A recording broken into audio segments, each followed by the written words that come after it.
All right, I how are am you doing? doing great. That's good to hear.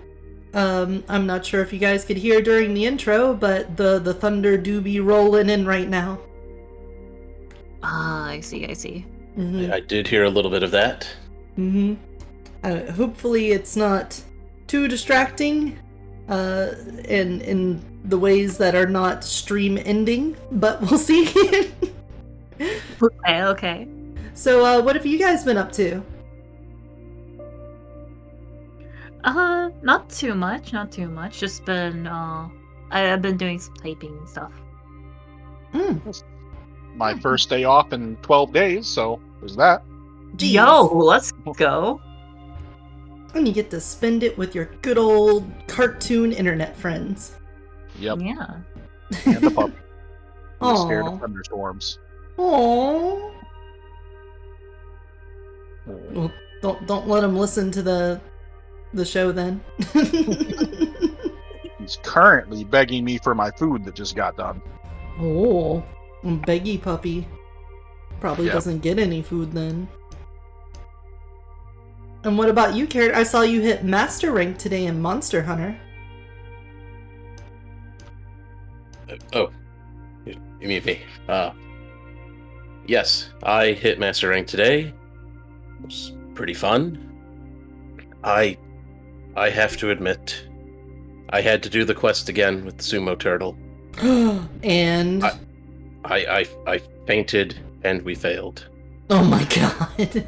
Oh no. Did they revoke your license? Did they refund Sunbreak to you and say go back to high rank? They should. They really should. But no, it's okay. I need to learn that when it does its jump into the air, sumo pound into the ground, if it's filled with water and rocks, I cannot block it. Mm-hmm. He's a big boy. A big chungus, big chungus. I mean, you just need a better shield if you want to block. That too. I do also need to increase my defense. Mm-hmm. Well, it sounds like everyone's been keeping up with an exciting week. However, it is now time to delve into the mystique of Pleasant Valley. So who here remembers what happened last time in the last exciting episode of Mage's Ball Z? I'll be honest, I only specifically remember two things in particular, Oh? so I think it's up to those two. I mean, there are really two things that stand out to me of what happened. Yeah. Oh. One, we did some fwooshing, Uh-huh. and the other one, we came very close to getting some food poisoning from eating at McDonald's. Roll 20 has not let you down yet, though. Not yet. But do you need me to recap then? I have some notes I could recap. All right, let's go. Yeah, let's go. All right, so at the start of the game, my father, Gregory. Oh, not Gregory. No, sorry. Yeah, it's Yeah. Greg. Yeah, everyone, Gregory. Yep, my father, Gregory, showed up early, drove himself in, woke everybody up, despite the fact that we were planning to go get him and have a breakfast ready. So, ruined those plans. But we had a nice breakfast and decided to go and see Gimma once again at her church to kind of explain things, with Gregory having a little bit more knowledge of magic than the rest of us do. Gimma and Gregory had a conversation alone, to which we were totally not party to and have no idea what was said. And then afterwards, we took her out and talked to her about a magic teacup that appeared, and absolutely no physical violence was had during the conversation. It was very polite. Oh my god. Jesus. Oh yeah, totally. Yeah. The house definitely just shook there. The lair just had a couple of things fall over, I think. Jesus Christ. There's now jump scares in the campaign, I apologize. Yeah, so I totally didn't get slapped for something I said. And Yeah. even if I did, it wasn't my fault. Oh no, it's not like you totally deserved it or anything. Not at all. Someone just isn't very Christian in our party, and it's certainly not me. Oh, No, wait, no. Oh, That's a false statement. So, we decided to friendly go down and examine the magic teacup at the antique shop. Mm-hmm. Get it identified. Help out the town some. I'll give you guys bonus points if you can tell me the name of the antique shop owner. The name of the antique shop owner? Yes. Oh no, I didn't know we were going to be quizzed on names. His name was Christopher. Wrong. But it's not. Anyway, go ahead. What happened there? We found out that we'll have to wait a while for the watch. Or for the teacup, sorry. I bought a watch. Mm-hmm. You know, helping out. And then, Gemma decided to do what she usually does and go off to antagonize a random group of strangers about their estranged daughter. now hold on here. Hold on a second. Let me take over here. Mm-hmm. Gemma Please. just wanted to, check in with the locals and also try to figure out some more information about Josephine. However, got cold feet and decided, no, never mind. But by that point, she was already in deep and had to go next door as well and meet with the elderly gentleman there. The elderly gentleman who proceeded to rob. I did not rob. There's not a thing in that house that I stole. Now, did I tidy things up and maybe look at a few documents? Yes. But I didn't steal anything. Come on now. Mm. Yeah, information's not a thing. Oh, and there's no Really? important information in there, right? Yes. I mean, there was Frightened the man into thinking you were an angel coming for his soul or anything. Mm-hmm. Hey, listen, that's not my fault. To the point where he fell unconscious from all the He excitement. went to sleep, sir. I believe Uh. it was unconsciousness. Mm-hmm. These are all factual statements. Yeah. Either But- way, after Yeah. rooting around in his house, violating his privacy and reading his mail, which is a federal crime, Yeah. the two law-abiding heroes that are in this game decided to go head over to the sinister McDonald's, owned by the bank manager. Oh, turned out it was owned by the bank manager anyway. We tested their food for insidious magics, but our powers are just too weak to detect the fully powered witchery of Miss Williams, so we're unable to confirm our suspicions at this time. What do you mean the magic of Miss Williams? What does she have to do with McDonald's? She owns the McDonald's. Oh, does she? Yes. There's a small plaque said franchisee. Mm. Very brazen about her evil and witchcraftery. Not of the whoosh like us. I find it hilarious that your father is like, oh yeah, she's fine. She's got her own stuff going on, and you're like, she's evil. She's evil.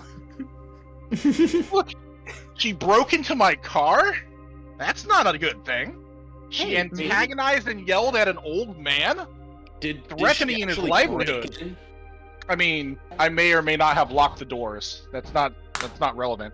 Maybe she was just trying to keep tabs on you. I don't know. Maybe she's trying to watch out for you. Who knows? Spying on people also a crime, Gemma. We need to sit you down for a law lesson. There's well, I don't know. It could be one of those states with the one-party consent recording. I'm pretty sure they don't cover magical recordings. Therefore, it's not against the law. Well, then you have to go to Mage You Court. make a fair point, so shut up. Afterwards, While we were testing out the McDonald's, Gemma used her holy magics to talk to a ghost inhabiting a fountain. And then went to research in the library, which actually I think turned out rather well for her as she started hallucinating some sort of tree spirit. Hold That on. I'm tried not to get her to eat a book. hallucinating. There's a tree boy. There's a tree boy in the library now, and he was Yeah. very helpful. And he helped me find a very interesting book, a diary, if I remember correctly. A very interesting a- book. What? No, I said a very interesting book. Oh yeah, very interesting book. Mm-hmm.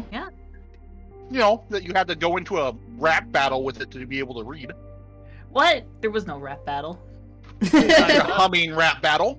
Might have not been any lyrics, but it was That's not a definitely rap a battle. vocal fight. A vocal fight? What are you talking about? You had to play, red light, green light, hot and cold with hums. Yeah, that's fine. We were just communicating. We were vibing. Why do you gotta make it so It was awful? communicating. It You was a were just mood. humming back to it for some reason. That's me attempting to communicate. I don't know what to say. Wow. Well, we don't know anything about that, so that particular embarrassing episode is kept to yourself at the moment. But I think that's about where we stopped, right? With the tree spirit attempting to eat a book.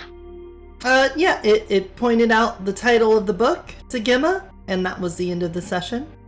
I believe you two had gone back to the Beset estate after Yep. your McDonald'sing. I had a short conversation with my dad, I think. Yes, that's right. He said he was going to be heading out the next morning before the ever awaited church service that's been on your guys' minds. I mean, it's been on somebody's mind. I've been trying hard not to think about it. Well, Father Andrews wanted to see you guys over there. I'm pretty sure if I actually am in there when he's preaching, I'm going to burst into flame or something. The Reverend is really hoping that Anthony DeLuca, the star chef of the town, will make an appearance to help and liven up the banquet. Yep. Prepare the Eucharist. Jesus' flesh, as you will. Mhm. I mean, I was planning on just working the food kitchen, but Mhm. I don't know what you're fantasizing me doing. I have no idea what you're talking about. I didn't say anything. Well, we are first going to start with Gemma in the library with the teacup spirit in her new book. Gemma, as you read out the words of the diary, if you remember, it was Father Morris's journal of, I almost said exorcisms. Two completely different things. Father Yeah, those are- Morris's journal of It's exorcisms. understandable you got those mixed up. He did both of them. No. You're able to see the words, but as they do, everything goes dark. Huh? The power in the church goes out. The lights are out, and it's Are you- completely dark. Are you freaking kidding me? Jeez. Oh. The last rays of daylight have faded away. It is late in the evening, and only a slight purple color across the sky is all you can see from the windows of the library. But not enough to read anything in this book right now. Well, this just won't do. Why did the power go out? I don't suppose the good father ever told me where the power box is in here. I don't believe the good father has. Dang it. So Gotta trust question him if is, you did. well, that won't do. I mean, we need power for church service tomorrow. That would be really lame if there isn't. I mean, forget about the lights. What about the air conditioning?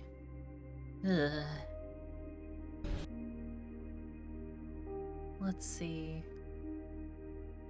I would be willing to guess that it's in the ground floor, at least. That's usually where a power box is kept, I believe. All right. Let me go and try to find that. On a side note, do I happen to have a flashlight on me still? On you still? I believe You the are ones from flashlights? the one from before was Nicholas's, I believe. Right. I would have returned it then. Mm. Sure, that doesn't seem like you. Why am I getting hazed right now?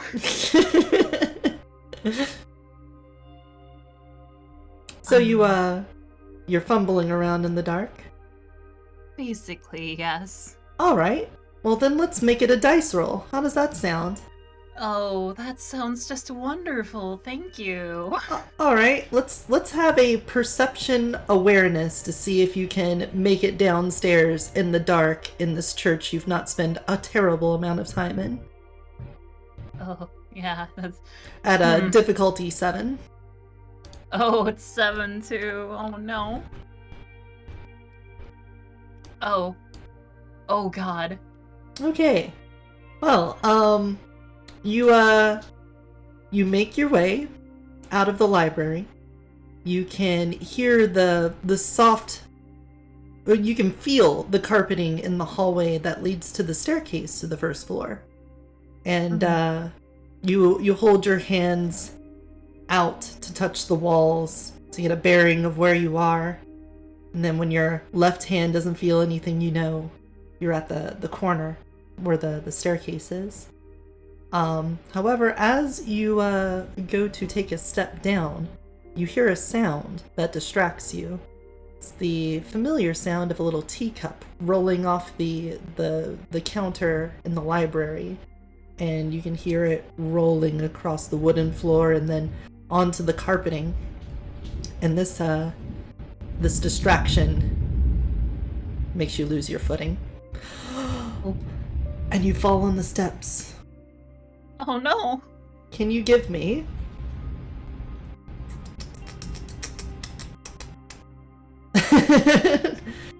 I'm like a dexterity saving throw? Dexterity saving throw. Athletics? Yeah, let's see if you can catch yourself with a dexterity athletics difficulty 8. You could try martial arts if she's trained in something that has like falls, like judo, maybe. Well, let's hear it, Gemma. Do you have a case for using martial arts here? Well, it is quite common in multiple practices of martial arts to train to land properly so that you don't actually kill yourself. Do you train to do that on stairs in the dark? No. No, I do not. Okay. So, that's very outside of the circuit. I'm just gonna go ahead and roll this. Okay. Oh, look at that! Very nice. 9 and 2 10s. Let's go. So, as you fall, you're able to grab the handle of the staircase and secure yourself. You skip a couple steps on the way down, but you're able to land upright. And you can hear the sound of the little porcelain cup dink, dink, dink coming down the steps behind you. And you're able to reach the bottom. Jeez. Oh, that. Oh, jeez. That was close. Ooh. Let's try to be a little bit more careful now, Gemma. Or perhaps I should.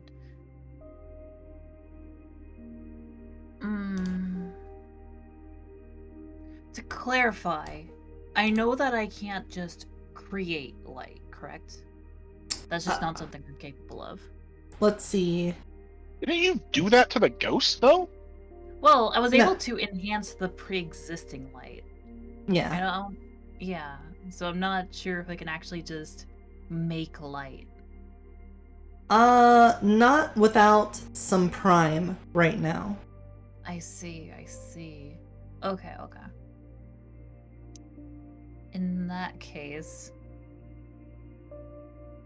well, I guess we're gonna go ahead and keep going, and I'm gonna go a little bit more carefully from here on out. Give me a perception alertness check at difficulty 8. Heck. Okay. Awareness, right? Alertness. Alertness this time. Oh, okay. Let's do that. Oh, hold on. Hold on.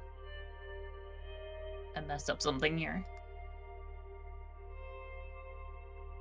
Okay. There we go. Hmm. That is a 1. Yeah. Okay. Yeah. When you get to the first floor and the windows to the outside are visible and you can get to the front door and anything else in the main floor, you realize that it's dark even outside the church. You've seen the roads around the church before, and at night, sometimes there's a little bit of light that comes into your bedroom, but it seems unusually dark. Oh, Otherwise, you can fumble around inside the church, try to find where this electric box might be. unusually dark. Mm-hmm. Well, Emma feels rather safe and at home in a house of the Lord, so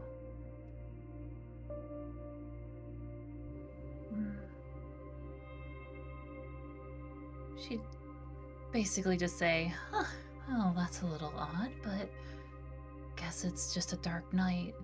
Maybe there's no moon outside. That could be it. Let's see. Let's hack it.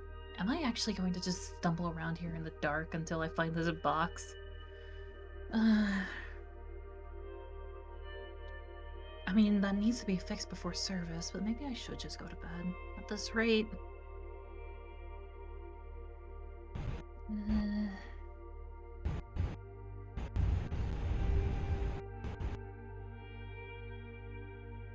I'm not flipping a coin to decide what I'm doing. What are you doing, Gemma? I'm gonna keep looking for the second box. Alright, in that case then, how about you give me a wits technology at difficulty 7, Oh no. and we'll see if you can kind of intuit where this box may be. Yeah. Yeah, technology. That's definitely something I'm good at. Oh, hold on. That's a 1. Alright. You would figure, yes, it's probably somewhere on the ground floor. And you remember Father Andrew when he had to hook up the dishwashing machine, saying something about how he had to turn off a breaker in the custodial closet. And even though you haven't been there yourself, you kind of figure it's somewhere back in the kitchen in one of the doors there. Of course, the closet. Let's just get into the kitchen and I'll hook the wall and I should find it quick enough. Mm-hmm. Yeah. Alright, in the dark back rooms, there's no windows, and even though it was particularly dark outside with no flashlight and no source of light right now, you open the custodial closet to see absolutely nothing. It is completely black in there.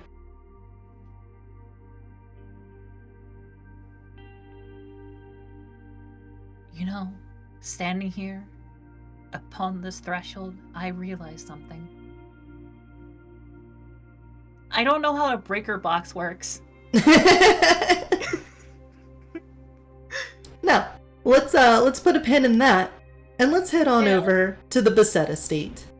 We'll fly over Pleasant Valley and find ourselves at the place where Nicholas and Gregory are currently residing, along with Nicholas's companion, Anthony.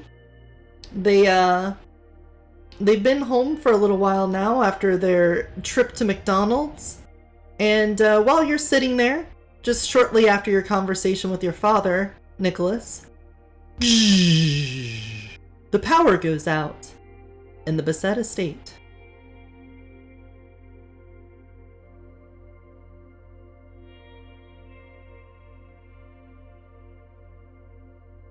Guys? It's kinda. What'd you guys try to do? I did nothing. Okay. So is this just here, or is the power out everywhere? How would I know that? Look out a window. Well, give me a perception awareness at for you guys. I'm gonna say it's still an 8. Okay.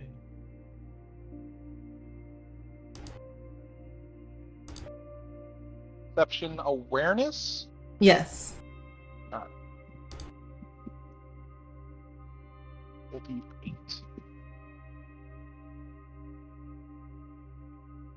8. Ooh. Valiantly managed to find and look out of a window. Well, when you look out the window, you know the town is a pretty quiet place, and it's not like there's a ton of light pollution. But it does seem like, even though it's only early in the evening, where the sun is just only set and the sky still has some purple hue to it, that it does seem a little bit darker than usual. You may be able to infer from that it is more than just your house that has lost power. Well, seems like power may be out everywhere. You youngsters didn't do anything, did you, boy? No, father. You see, What would I have possibly done to cause a power outage across the entire town? You see, Gregory is in his nightgown. He has a matching set of very nice fleece pants and a button-up pajama shirt and a nice little nightcap. And he's holding a candle, and he waves his hand in front of it and lifts it up, and it illuminates immediately with a little flicker of fire. Getting ready to play in the Ghost of Christmas Past or something, father? What are you wearing? I just wanted to be comfortable before I went to bed. It's been a long day, Nicky boy. Well, this is nothing unusual for this town. The grid's always been a little bit finicky, hasn't it? Well, if it wasn't Kind of anything... ironic for a coal town. Well, they certainly paid no expense to ship the coal, but that doesn't mean they spend a lot on the infrastructure in town. Right, boy? Anyway, if it wasn't any of your doing, I assume it's something normal. I'll just head back to bed then. A good night. He turns and returns. Oh my god, yes, emergency alert, thank you. Jesus Christ, phone.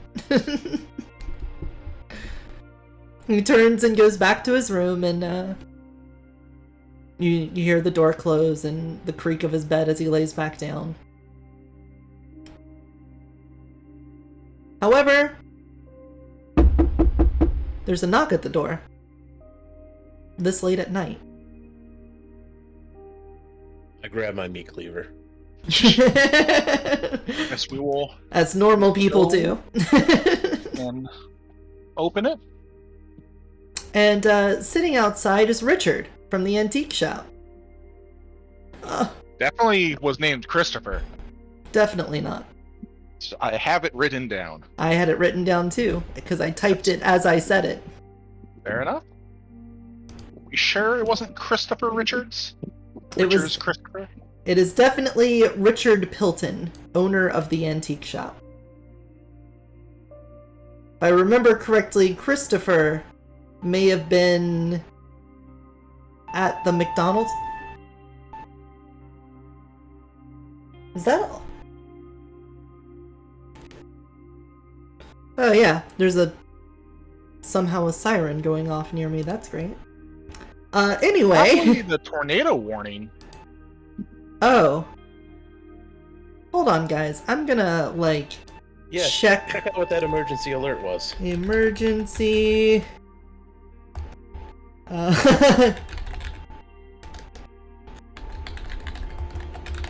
Yeah, we could probably cut this short if I need to, shelter in place or something like that. Oh, it's yeah, that is... I don't even know what I would do if there's a tornado near me. Can I see what the emergency thing was that I just scraped off my phone? Hold on.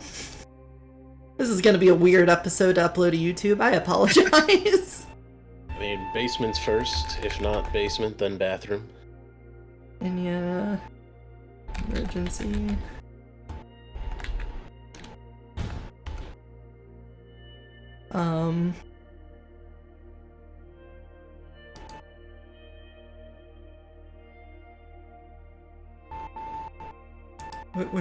Where do you go to find emergency weather stuff for your local area? Like the weatherchannel.com would have it. Weather channel. Yeah, that could do it.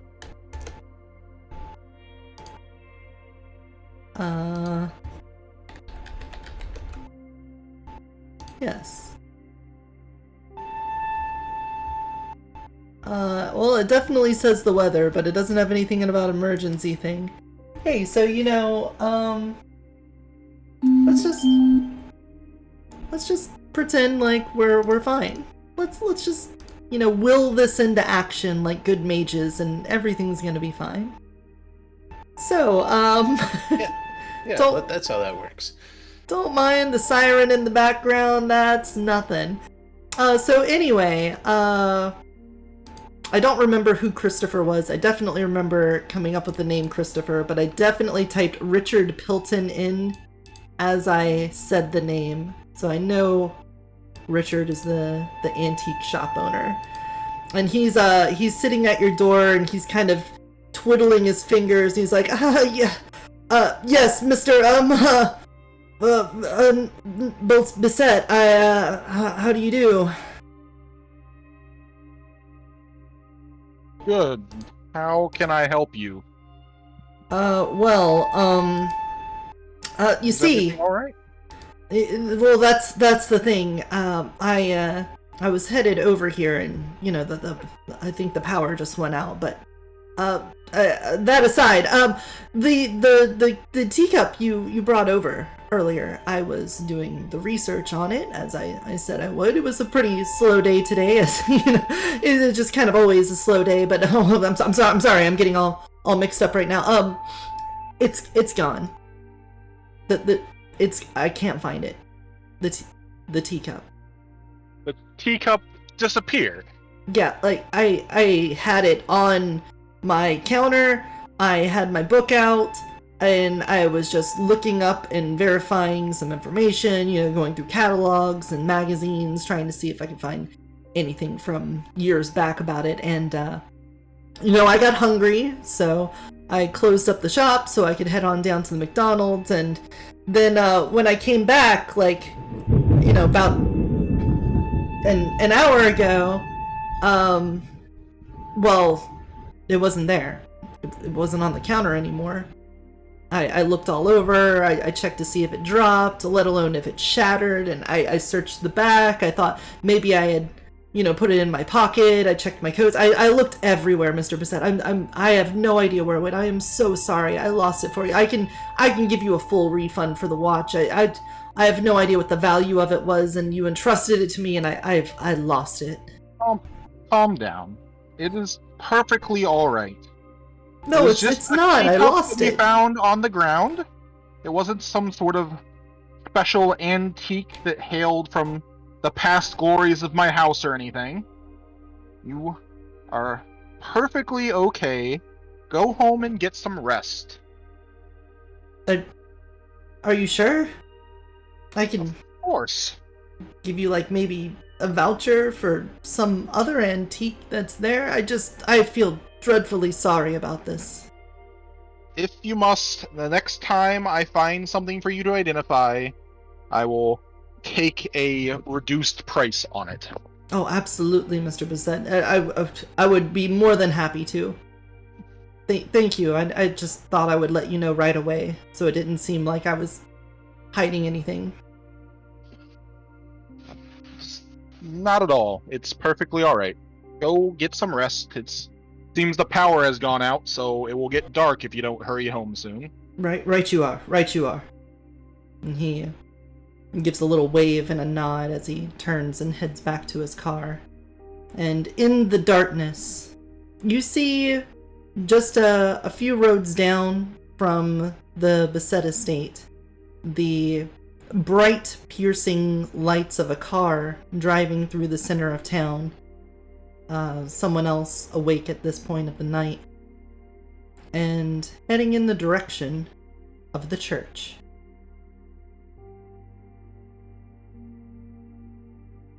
Well, I mean, does Father Andrews have... It's Father Andrew, right? Yeah, Father Andrew have a... I know he is a distinctive car, but I don't think I can tell from the headlights from, several miles away that it's him, right? No. I don't even think a roll could get you there. Yeah, then I think nothing of it. Okay. Oh no, someone is going to the church. Quick, the Batmobile. Atheist machine away. Alright. We will put a pin in that, and then hop back over to Gemma. Gemma! What are you doing? It's in the dark. You're near the janitor closet.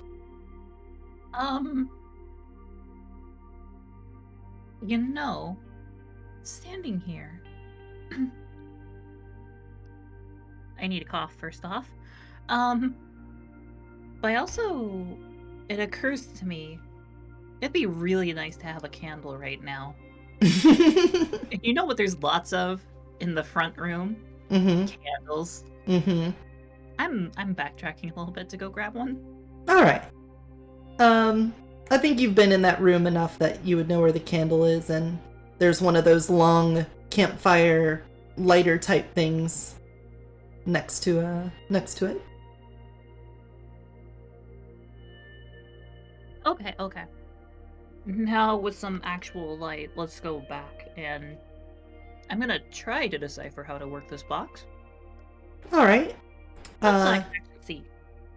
You get over to the box, and you find a lovely little padlock sitting on it. Are you actually serious? I am actually serious. Oh my god. How weird question. How strong of a padlock does it look like? It looks like the tiny little ones that you would put on a trapper keeper. It's just a little thing. Oh, okay, cool. I'll try to grab it, and I'm just I'm sorry, but I gotta get in here, and I'm gonna try to yank it off. Okay. You're gonna to clarify, I'm trying to pull straight down so that there's more tension on the joint connecting it. So Okay. I'm not trying to rip it off the box. I'm just trying to pop it open, basically. Let's do a strength athletics at a difficulty just with your bare hands. Yeah. 9. Yes. Let's just 9. let's do a 9. Okay. I'm just like, I don't know. I got nothing else here. Yeah. Okay. I guess that's to be expected. You can't find a good grip to hold it with. It's very small, and you're holding a candle in one hand and trying to rip this lock down with the other, and it just keeps slipping out of your hands. And as you're fumbling through this, you hear the front doors to the church open, and sounds of shoes clacking on the front walkway before they become cushioned by the carpeting in the pew section. What the heck? No one's supposed to be here. I keep the candle aloft, but in the other hand, I'm going to now start clutching my rosary. Mm-hmm. Cause, excuse me. And I'm gonna tiptoe my way into the front, wondering, like, who the heck is in here? As you leave the custodial closet and get into the kitchen area, you hear a voice, sort of muffled by the distance to the pew section, saying, "Ah! There you are." The voice is somewhat familiar, but you can't... Well, let's see. What would be a good memory test? Would it be wits, maybe? Yeah, I feel like it'd be a wits, but I don't know what else it would go with. Maybe empathy. Wits, empathy. Do I even have... Oh yeah, I do have empathy. Let's With go. let's just go with a 7 on this one. Wits, empathy. Hold on, I'm not finding empathy. Wait, where? Oh, It was Oh. under talents. there we go. We've already discovered that sometimes that isn't exactly accurate. 7, right? 7, yes. Okay, I just had to make sure. Yeah. All right. So it does sound like a very familiar voice to someone that you've recently met, an older lady, perhaps. Older lady. Huh. The overwhelmingly sense of evil. As you round the corner to the center of the church in the sanctuary that you find yourself in, you see a figure moving through the dark back to the front doors of the church that are still open. The slight bit of the last rays of daylight long gone, only the slight illumination giving you a silhouette of a humanoid figure walking out those doors. I'm gonna chase after her now. I'm gonna go, wait, hold it! Whoa. What are you doing in here? The figure stops, and you see an appendage lit like... From your point of view, it's very dark, and it's hard to make it out, but you can see an appendage raise out from the shadowy figure, and the doors slam closed, and a small gust of wind pushes you back. Oh, excuse me? Mm-hmm.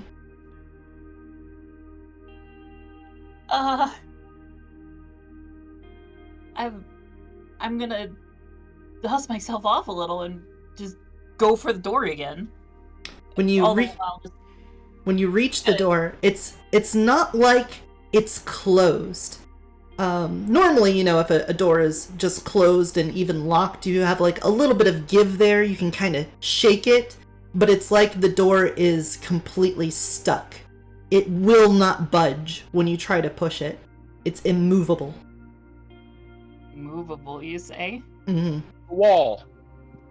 It's a wall. Yeah, basically, the door has become like a wall. It has no give to it. I hate to ask this. I really hate to ask this. Is there a window nearby? That points in the same direction as the front door, no, but there are windows on the sides of the church. Dang. I think that'll be too far.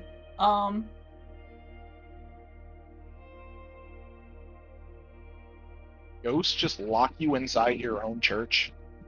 I think it did. That's gotta be Oh, kind no. of embarrassing. I'm gonna...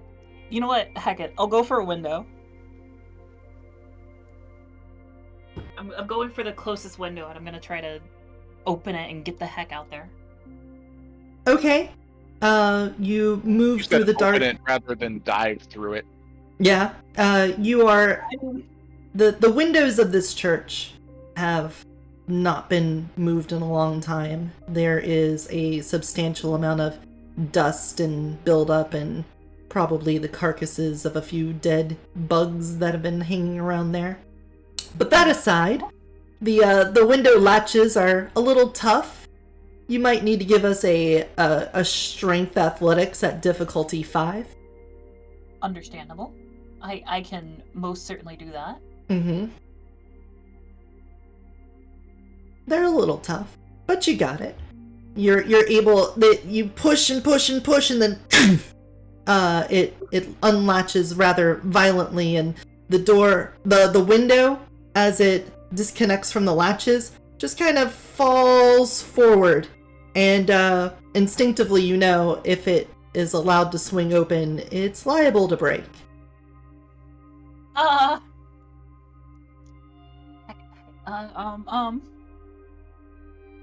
Can I...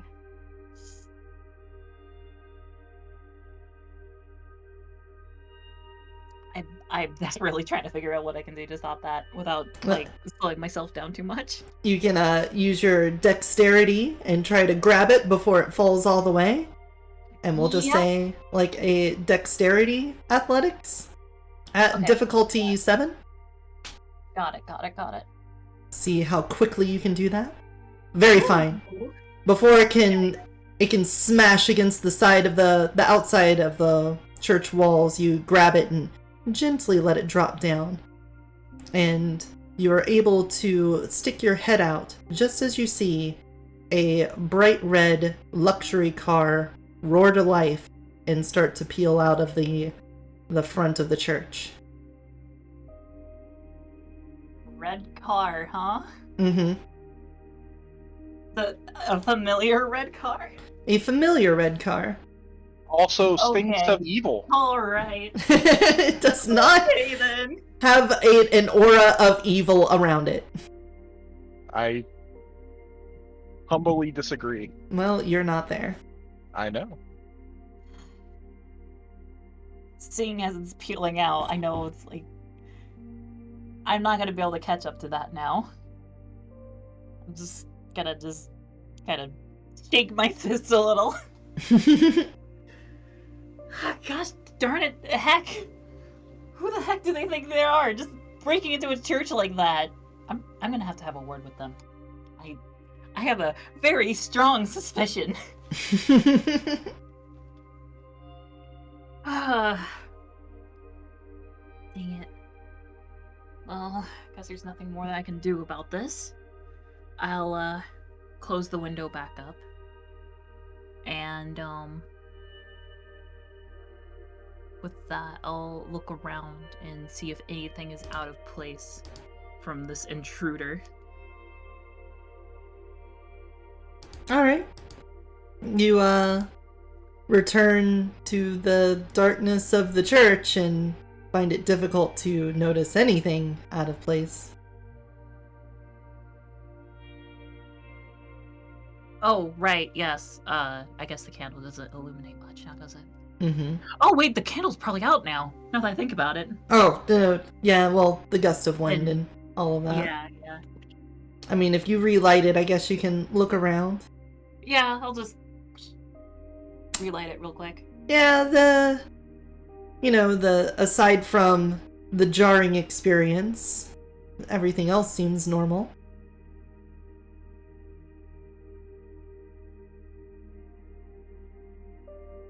And after a few brief moments, the doors sort of loosen up again and sway gently open as they never fully closed. I see. I'll go over to the front door and properly close and lock them as they should be. Mm-hmm. And as I do, I want to listen. Okay. Do I still hear teacup stuff? Still hear what? The teacup.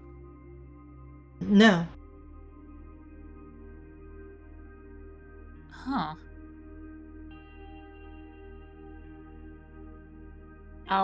As I finish locking the door, I'll turn around and go, tree? Dude? Silence. Hum? Nothing. Emma stands there for a few seconds, just thinking, before eventually coming to the conclusion. Did what the hell? Did they steal the teacup? Oh, this won't stand. This won't stand. What the hell? What the heck? What the hell is going on? What do you do, Gemma?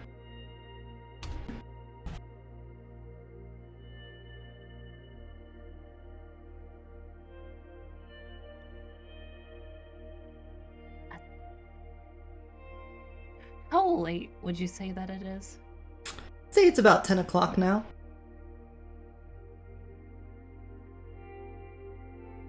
I'm gonna go out for a little bit. Alright. Where are you I'm heading gonna- off to? I'm heading over to a certain house. Not that house, the other house. Friendly house, not enemy house. Which house? That's so many houses that could be. I'm going to the Beset house. Alright. Then, you've already navigated this town once in the dark, but you had the courtesy of streetlights and maybe a few roadside signs and whatnot to help illuminate your pathway, but as of now, it seems as if the whole town has gone black. And in the darkness, it's quite difficult to find your way. There's no moonlight to guide you, and you aren't entirely sure if you're going the right way. So how about you give me a wits survival at difficulty 7. You've already done this path before, but it's dark now, so not too rough. Okay. Understandable. 7. This will get really awkward if I get lost. Oh, but I There don't. you go. Okay. We can So- have a dice roller at this point. I know, right? You walk around in the night. It's not too terribly bad. There's been a couple times where you were like, wait a second, this is not the right road, but ultimately you find yourself on a familiar street outside of the Beset estate. Previously it was at one of the nearby properties for Anthony's Bakery, but it's not too hard to figure out that the giant mansion near it is probably the Beset estate, you know?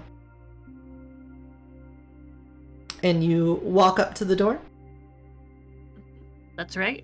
I walk up to the door and I knock. It's like 11 at night now, Yeah, it's getting around there. with no power, and so no doorbell or anything. Yep. And, No one's coming to that door. Well, and a guy also showed up. Yeah, over an hour ago, 2 hours ago. Yeah, roughly. wasn't quite dark yet, and now it's 11 at night. Gonna have to knock a lot harder. Okay, I'll knock harder.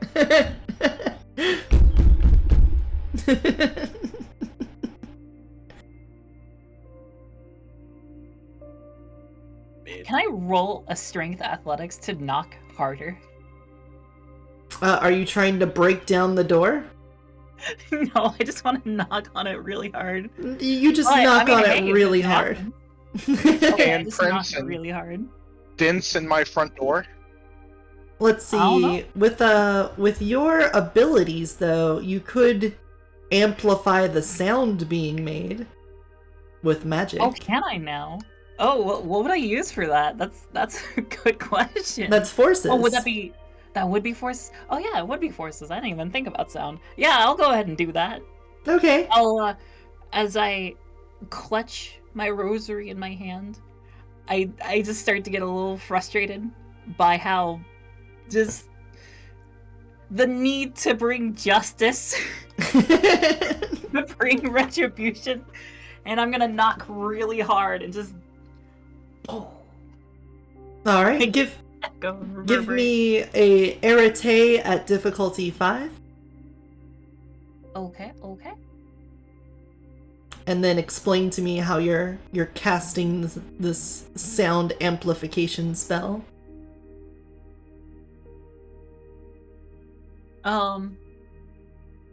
Base, I, how do I go into it more than I just did? What's your focus for The forces? rosaries. The rosary. Yeah, Alright. which I'm clutching in my other hand, and I'm gonna just, as I'm, just, yeah. Do you like give a prayer? Do you rub it in a certain way? Hit the Do door you with it. Invoke Jesus? Do you say, "By my lesbian powers, I command you"? Sound? No, I do not.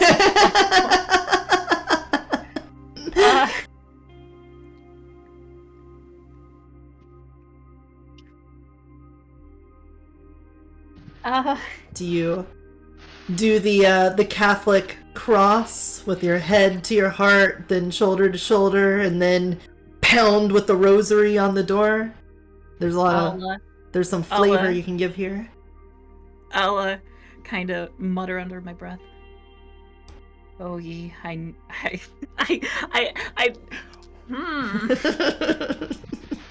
I'm frustrated because it's like Good. Walk around the house 3 times, blowing a trumpet, commanding the walls to fall down. Oh, Jericho will fall. Okay, well, wait, no, I'm sorry, I'm trying. God, I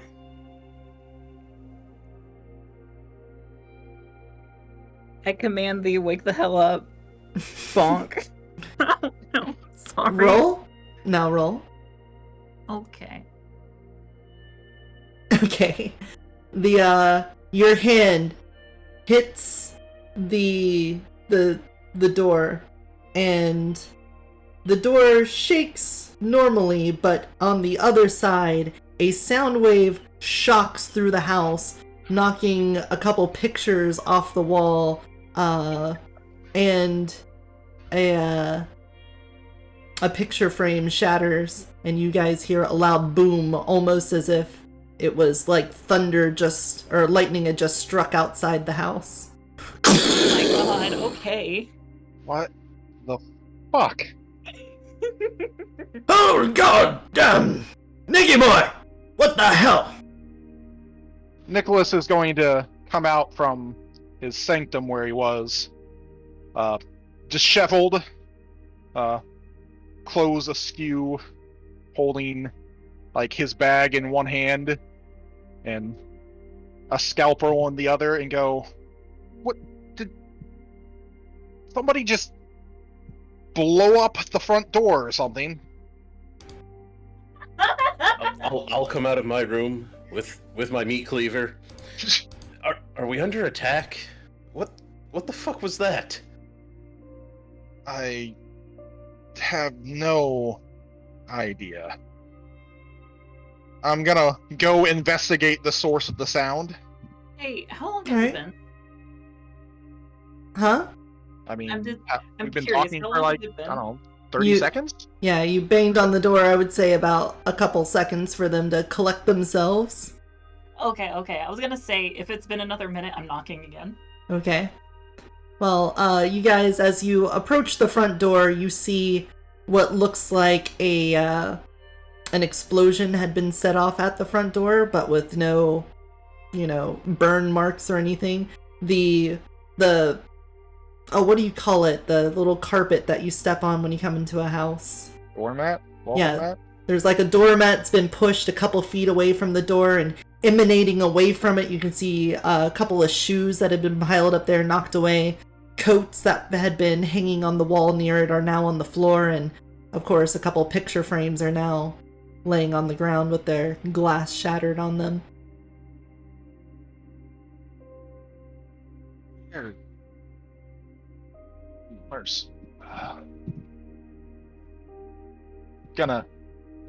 There's obviously like a window or something out front, right? Right. Are they broken? Nope. Just the stuff inside? Yeah.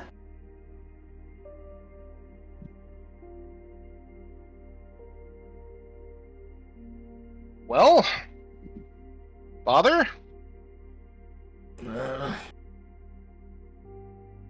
What? Yeah. You see him put on reading glasses and blink his eyes a little bit.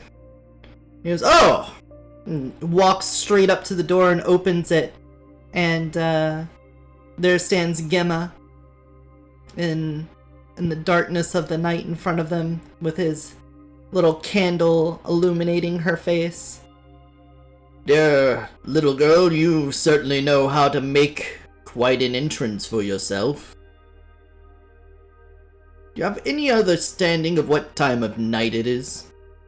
I do, in fact. However, I am in need of honorable Spartans, with which I shall rain down fury and fire. Well, I And do hope you're planning on cleaning what? up this mess first, before enlisting us in anything that you need. Candle's I- gonna look into the house and kind of go, "Oh, my apologies. I did not mean for. Oh Lord, okay. I'll keep that in mind next time." You see him bend over and sort of dust off some glass from a picture and hold it up and look at it. He turns and looks at Nicholas and shows it to him. It's a picture of him and his now late wife, and sets it up on a dresser and goes, You young mages always have a little bit of lack of the extent of your power. It's to be understood, and now that we've already made one connection, I should have expected something like this to happen. It always does. Very well. Still, People always show up at your front door and explode the inner hallway. not quite, but it's almost always that when two mages meet, especially when one of them is but a fledgling, something like this is always bound to happen. Messes are made. You all will be no exception. I'm sure there'll be something I'll have to pick up after for you as well. But for now, Gemma, tell us what it is while you clean up this mess. and he goes over to a large armchair in the middle of that living room, sets the candle down on a coffee table, and then crosses his legs, interlaces his fingers, and just stares at you. Understandable. I'll go get the broom and the dustpan.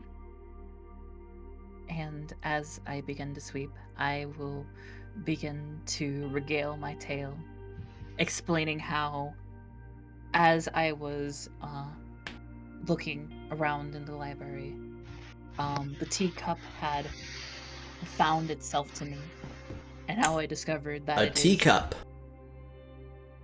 What is this about? Yes. There was a. After you left, there was a teacup that appeared by my foot. At the church. Correct. Was it Father Andrews?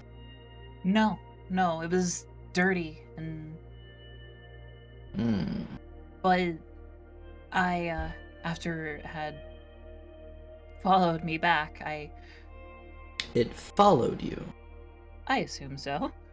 But I discovered it's part of a greater creature.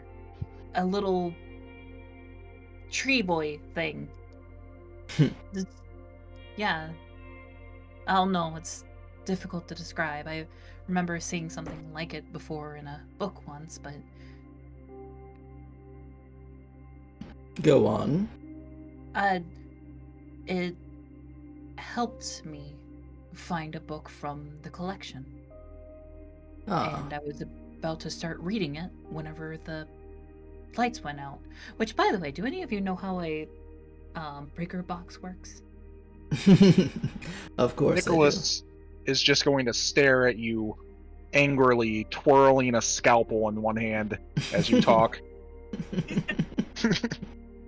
Anyway, I was trying to fix the power in the church because, well, that's really important for tomorrow morning. However, while I was doing that, the front door opened and someone walked in, which I thought was weird because, first off, I locked the front door. I know I did. And then someone came in and they had a familiar older woman's voice. And they said something along the lines of,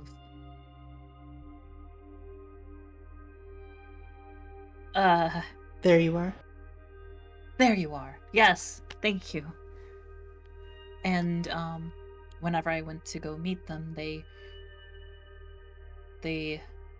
assailed me with winds and they barred the door from opening. I tried to chase out through the window, but by then they had already started peeling out in the car. Hmm. And after I settled everything down, that's when I realized the teacup was gone. Interesting. Oh, I must mention, the car. It was a fancy red thingy. Yeah. I don't really know cars well. Well, I already have my suspicions about this, but. And as Gregory speaks, the lights come back on.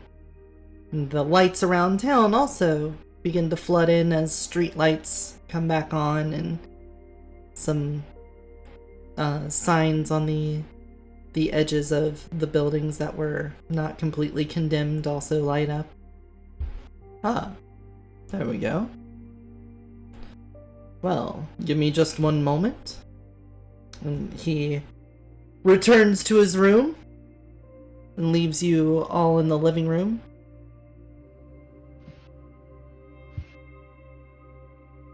I'm just going to continue to glare at Gemma. So, how are you? I specifically mean Anthony. Not getting as much sleep as I feel like I planned to tonight. I apologize for that. I just felt this was important. Listen, I don't know who she thinks she is coming into the church late at night and then potentially absconding. Oh, It's like perhaps how you came to our house late at night and broke a portrait of my deceased mother. There was Listen, no absconding. I'm very sorry about that. I did not realize that would happen, and I am deeply apologetic for that.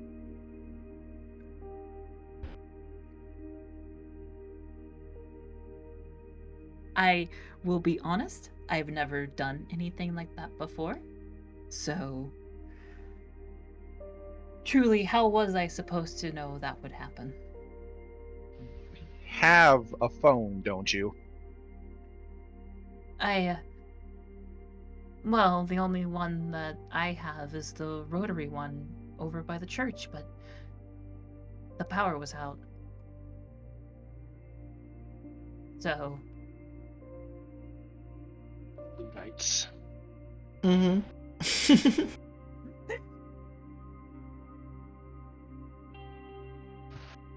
Well, after a few awkward moments, and after getting the living room a bit tidied back up, Gregory returns in his usual day clothes. Removed is his nightgown and comfortable clothing. What do you say we all make a trip down to the bank? I have an idea that I know what's going on. bank heist? Not at all. Oh, okay. And I hope that is not where your mind wanders to the use of your new abilities. Oh, never. Sorry, that was a bit. Come now, all of you. Let's get in my car. We need to pay a visit to dear old Maggie.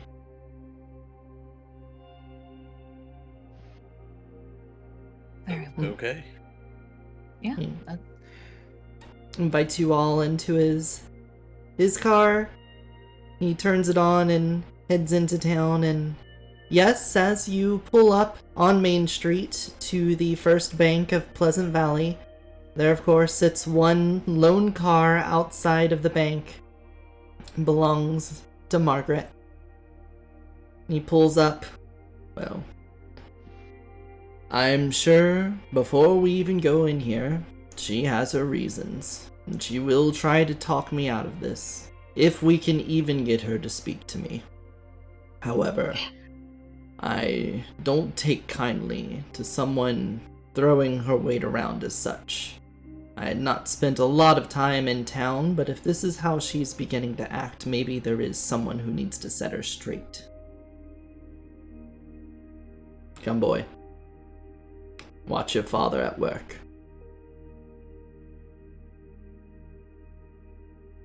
He opens the door and heads up to the large double doors of the bank. Of course, the lights are off inside and there's no sign of anyone in there. He gives a pull on the front door and of course it just rattles closed. You can see there's security locks and whatnot on there. You can only assume that there's probably some kind of electronic system set up for it. But he just turns and takes his middle finger and on the back of his hand just knocks on the glass. Ding, ding, ding, ding. Maggie, we need to talk.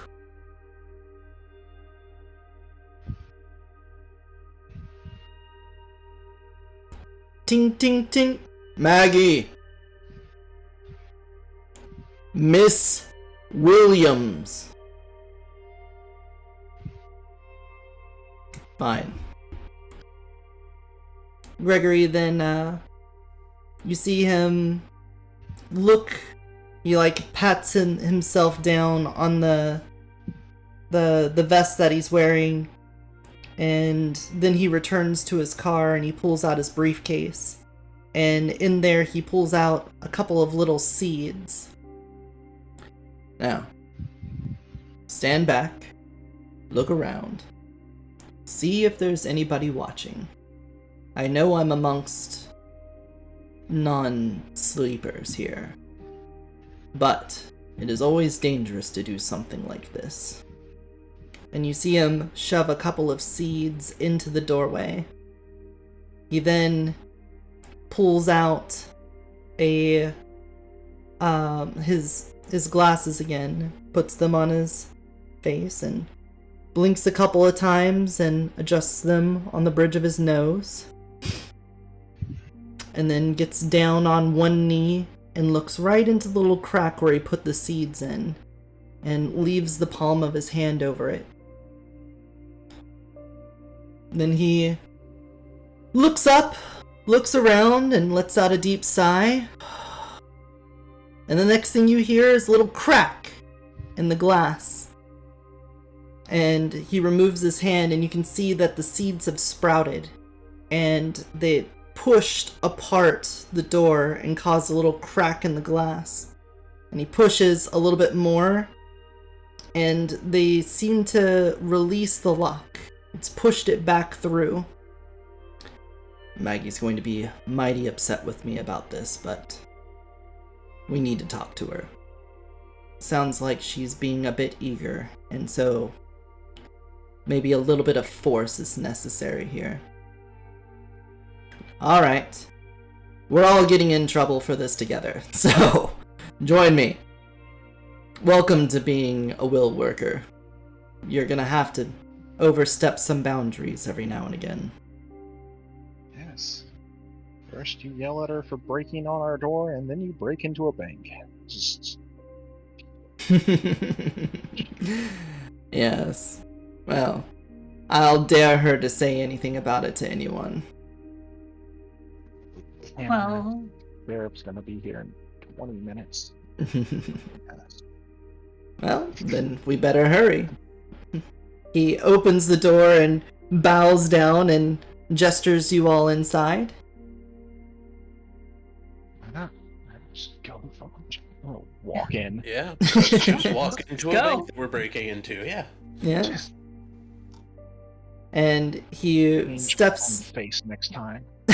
he steps into the foyer of the bank. Margaret! How dare you? You know I was there. I know you know I was there.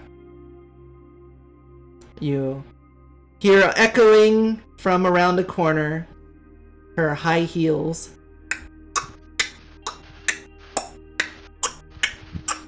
And she makes her way out into the front. God damn it, Greg! I'm gonna have to fix another door you've broken. Every single time you've come back to town, there's always something that gets put out of place and I have to put it back right. Give me one good reason that I shouldn't call Captain Sullivan here right now. I just had to disable the alarms because of you. Margaret, were you just at the church? You see her pause, look directly at Gemma. What do you mean? Well, he reaches his hand behind you, Gemma, puts his hand on the small of your back, and then pushes you forward. This young lady says that you took something of hers. Go ahead. Tell her. Yes, you were at the church, weren't you? I have no time for this stammering bullshit, Greg. I'm a very busy woman, and I had a lot of things to do today, and I don't have time to be ridiculed by some child over here.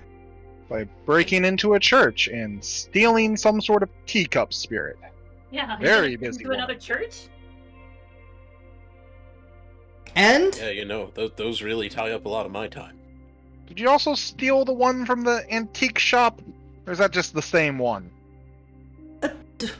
What are these accusations, Greg? And why do you have to bring the Goonies with you in here? I'd like to know that one, too.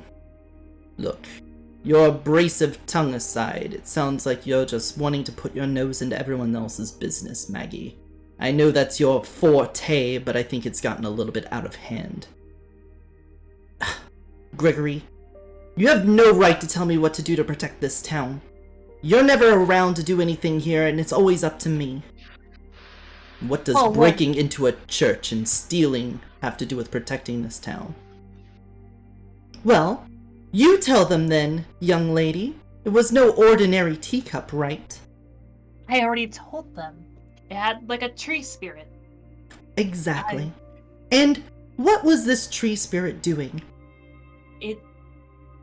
It guided certainly me. wasn't just sitting there minding its own business, was it?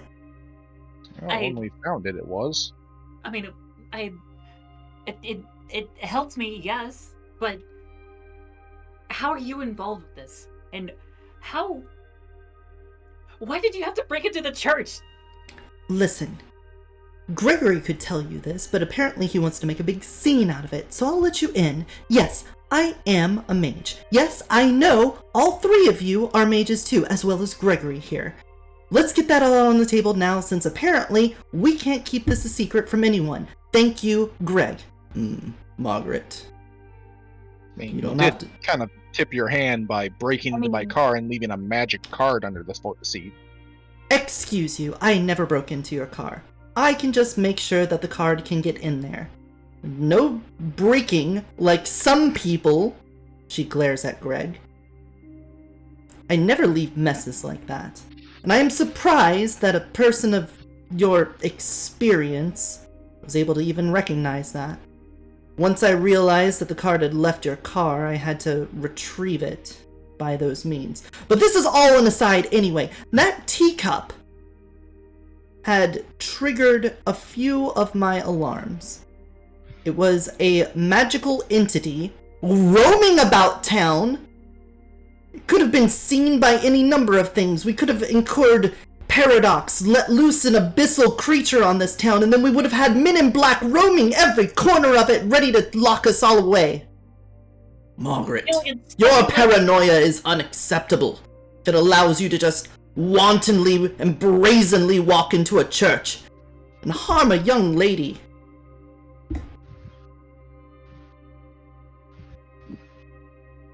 You did do that, didn't you?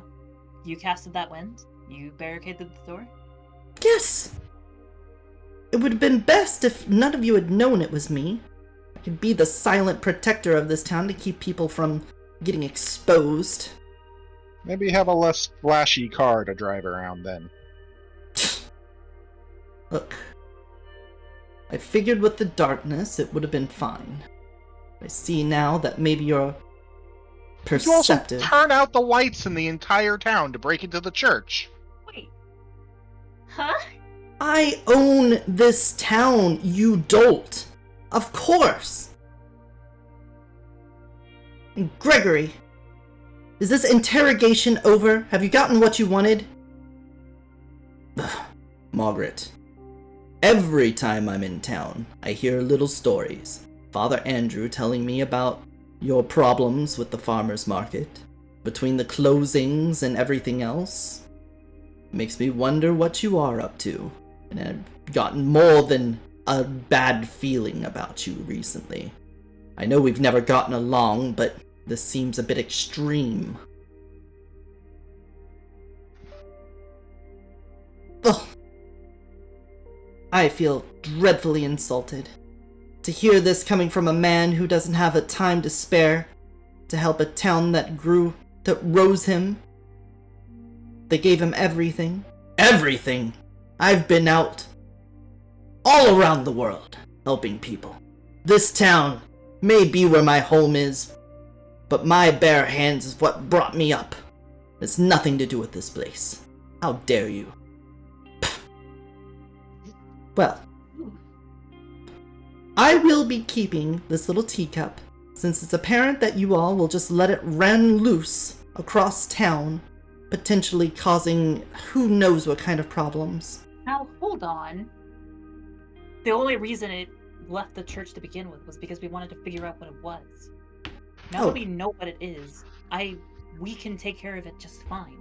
Oh, and a Clearly splendid people- job you did. Where did it end up? Oh, triggering every alarm of any kind of metaphysical, magical entity that I have set up across town to make sure that these exact things do not happen around here. Where did it even come from? Well, I guess I will find out, since you all are incapable of doing that without being noticed.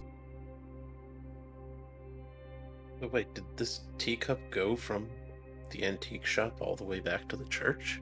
That's what And I'm that's what assuming, triggered the yeah. alarms? I had no idea where the original spot was, but yes, that would line up with what I had realized.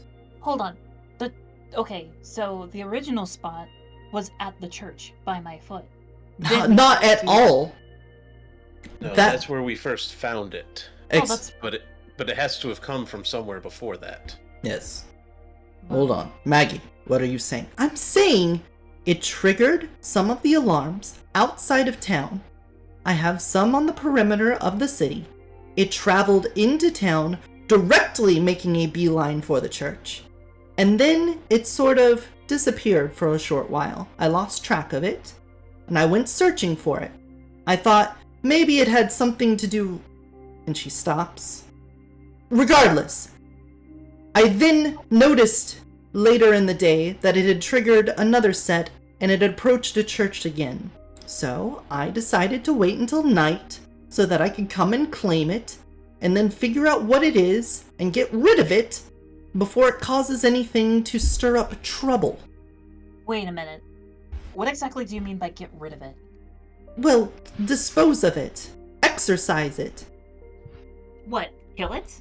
Is that what you're saying? Well, it's a spirit. It might not be killed, but I could release it from this thing, this object, the teacup. Or I could find where it belongs and return it to it. Something like that. You never know until you dig into these things. But yes, the idea is to not have a teacup wandering through town like a stray cat looking for a home. Well, it doesn't have to wander like a stray. I can hold on to it. Clearly, it wanted to come to me. And clearly you're incapable of keeping track of it. I literally just found out what it was hours ago. If I knew what it was before, I wouldn't have taken it out to the antique shop, now would I? And what are you suggesting? I should just, oh yes, let me go retrieve that from the secure place I have it in, where I am more than capable of taking care of it, and just give it to a bunch of fresh, off the abyss track mages that have no clue what they're doing so that you can have fun with it? Is this going to be your little pet? Are you going to keep it? Are you going to feed it and give it walkies? I feel like it might still help me. Oh. Listen, I don't see why it's your problem. Because I understand that you want to deal with things and keep things safe. However, if something goes wrong, the fallout is on me. No, it's not. Those words are meaningless. If this teacup causes any problems, do you know the extent of its abilities? It is able to manifest itself enough to move a physical object in reality even though it is spirit. You would imagine that it would be stuck in the spirit world. While she's saying this, Gregory is stroking his beard with his hand, just listening. And if it's strong enough to do that, then it probably has some other abilities as well. As far as you know, it could have been waiting for you to fall asleep tonight so it could possess your body and leave the teacup like a hermit crab finding a larger shell. Would you have been prepared for that? I mean, no. Why would I even think of that? Well, that is one of the concerns you have to have when you're dealing with spirits. You don't know what they are and you just invited it into your house. Here's another question then. Why would it offer me help finding a book that I wanted? If it was going to do that, why would it do any of that? I can't speak for it until I investigate myself, and I will do that within the safety and sanctity of my own research area. I have no need for you all to partake in this. Clearly, you have great skill and knowledge of all of these things that we could definitely benefit from. And this teacup really desires being at the church for some reason. Perhaps it would be best if you were able to observe it and what it did, and be able to then draw up the conclusions as to what it is and what should be done with it while at the church. You know what? That'll be a roll. Yeah, I'm gonna say, is that a charisma empathy? Let's see if you can, at difficulty 8. Okay.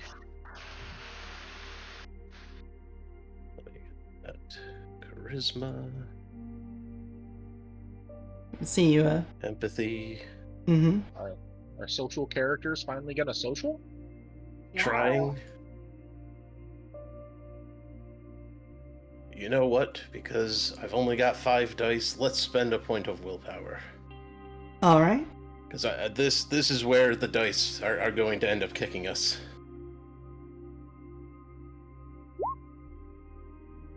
Or not at all. So that'll be a total of 4 successes then.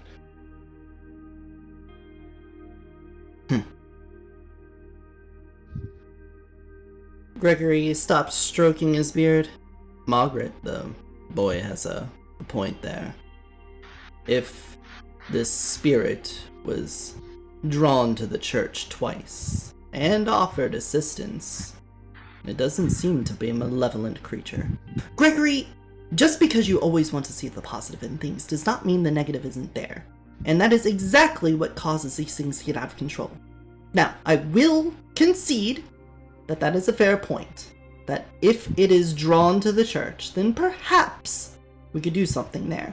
But understand that I am cautious because I am quarantining a thing that has been moving about town of its own volition out in the open. And by God, the only reason it hasn't caused problem yet is because there was nobody to even see it. So at least now, in the dead of night, perhaps I can retrieve it and we can go there and we can see what is happening with it to delay any further need to contaminate it, or to quarantine it. However, it is not leaving my possession. Since it's already succeeded in escaping yours. What exactly do you mean by that? Well, you said you took it to the antique shop and then you just left it there. A magical relic being left out in the open that had already once been moving on its own. You're practically begging for it to find its way. I mean, it only had, looked On like its own, a weak we amount saw of it. magic to it. Barely any at all. Especially compared to the card that you left in the car. It's not like we didn't investigate it beforehand. Look, You did say it dropped off of your sensors, so it probably has some sort of concealment ability. Are you sure it's even in your room still and it hasn't popped back off to the church? I am quite certain it has not moved at all, considering the circumstances of it. However, stop pushing me on this. I'm already willing to go to the church of yours. Or should I say Father Andrew? I don't want to give too much credence to your ownership of that property. I mean, technically you could argue that the only one who truly owns the church is the Lord, but hey, whatever. The Lord isn't the one who has the deed or pays the property taxes, so I hardly count the Lord as the owner there. But she turns on her heels and click-clacks back down the hallway. She comes out, and she has a small bag. Kind of looks like a velvet purse, and she's holding it out in front of her as if she's about to go walk to a trash can and dump it in there, but not holding it close to her. Well then, shall we? I'll have to call to get this door fixed. I hope you know that I will be sending the invoice to the Beset Estate, Gregory. Sure, Maggie. We all know that you can afford it anyway, but sure, I'll bankroll that for you. Next time, though, when you know we're standing outside, perhaps it wouldn't kill you to just open the door. If locks are meant to be opened, I wouldn't have locks on the door. And with that, she heads over to her car. Bad as you are with locks and doors, Gemma. You know, I'm seeing a lot of similarities here. Mm-hmm. Listen, there are times when you have to be forceful. with Maggie, she apparently thought that this was a big enough need to kick down the doors of the church and retrieve a dangerous artifact. And for Gemma, it was required for her to get our attention, which may have been a bit excessive. And then on my own part, we wanted to talk to her and she wasn't letting us in, so I got a little forceful too. It happens, and you're gonna have to get used to it. You'll have to know when to apply pressure in the right spots to get what you want. And look, we did get what we wanted. Just trying to make sure we got the get the rules set straight. You know, we can apply pressure to doors so long as we feel it's required. Yep, there will always be a gray area, Anthony. Just make sure that when you're on the other side, if you turn back and you find the gray is black, that you can find your way back out.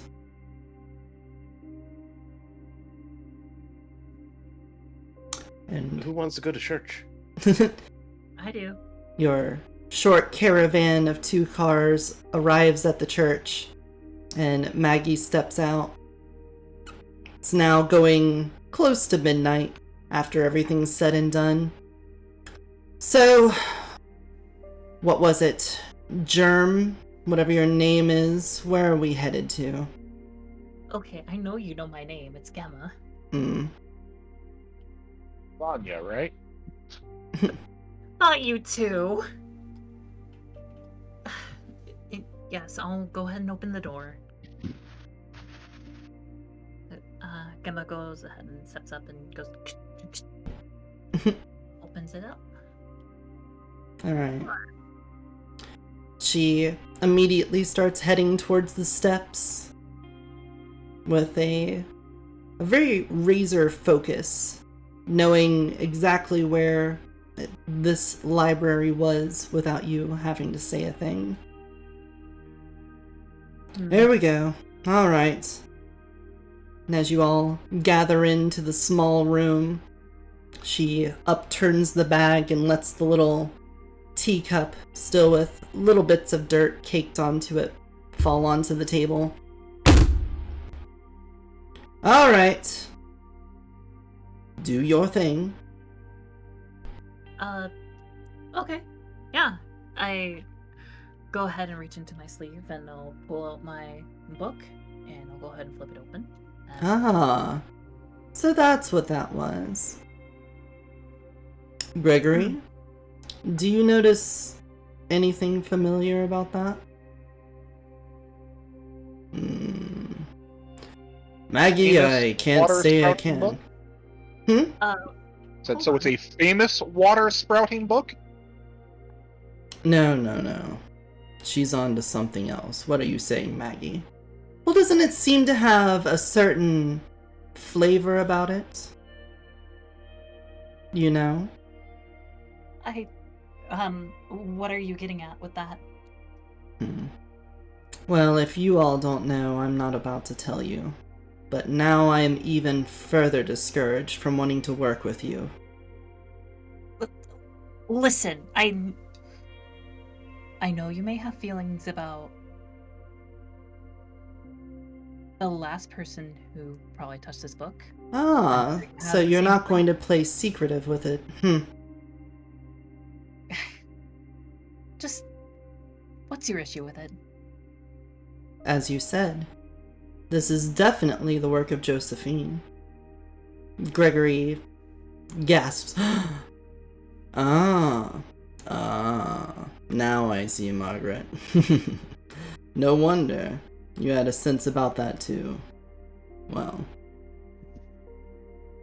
hopefully you're able to get over it, considering she's not here. Yes, well, apparently she's not entirely out of my life yet, and that makes me worried. We're already inviting some of her magic back into this town. I'm sure this is going to cause more problems, and it's probably exactly why I'm sitting here in this place right now with so many people that I despise. Now, hold on. This book's done more good than harm. I mean, it laid to rest a poor soul. Yes, and of course the pathway to hell is never paved with gold, is it? I'm gonna You have pull a out my point there. clipboard and start making notes. Hmm. I'm gonna go ahead and focus on activating this now. Okay. Give me your Arete at difficulty 4. Yep. There we go. I peer through the pages, look Mm-hmm. into the room. And What as do I see? you would expect, you can see through the pages, and in the dimly illuminated room of the library under the incandescent bulb that's probably years old, you can see the inside of this library through the spirit realm. It's a much grander place, but in front of you, what you're directly looking at, little woody boy. He's staring at Margaret and shivering in place. I see. I give like a little side-eye look towards Margaret before saying, hi, teacup. You good?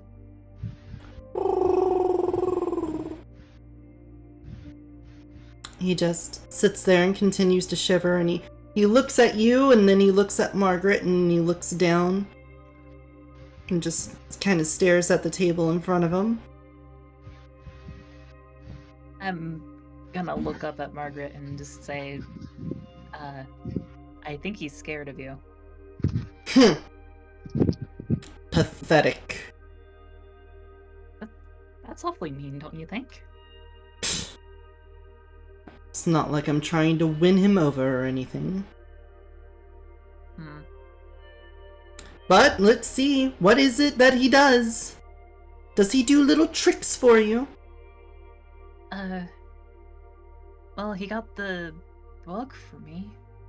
Oh, jolly. Teacup, is there anything that you want to do right now? What do you want? The teacup sort of rolls off the table and lands on your shoe, softening its fall, and then it lands on the ground and rolls along the lip. It like pops as it hits the handle of the teacup and rolls behind you as if to hide away from Margaret. Seems like even the creatures from outside our world hate you too, Margaret. Oh ha ha, Greg. I'm sure it's just a little bit frightened because I had to put it away. Yes, that does seem to be the case. Spirit creatures tend to be a bit temperamental. And God knows I've had to put up with so much of that shit because of her. It's only natural, I guess some remnants of it would be lingering about, waiting for any scent of her to come back into town. You know, I think I heard a rumor that she had a vendetta against a certain someone. Don't suppose you know anything about that? I mean, considering that a large portion of my life was spent cleaning up her messes, I would not be surprised if tales get told. So, you know that she had an issue with, say, Father Morris? Oh, yes. She had quite a vendetta against him, and he wanted to... Well, she wanted to make sure that everyone knew that he was some kind of murderer. But considering that her strongest case was a feeling that she had, it's a little bit much to excuse the behavior she had while gallivanting about town with her troop of misfits. I can see, based off of your actions, how you would be drawn to that. Is that what you're looking for?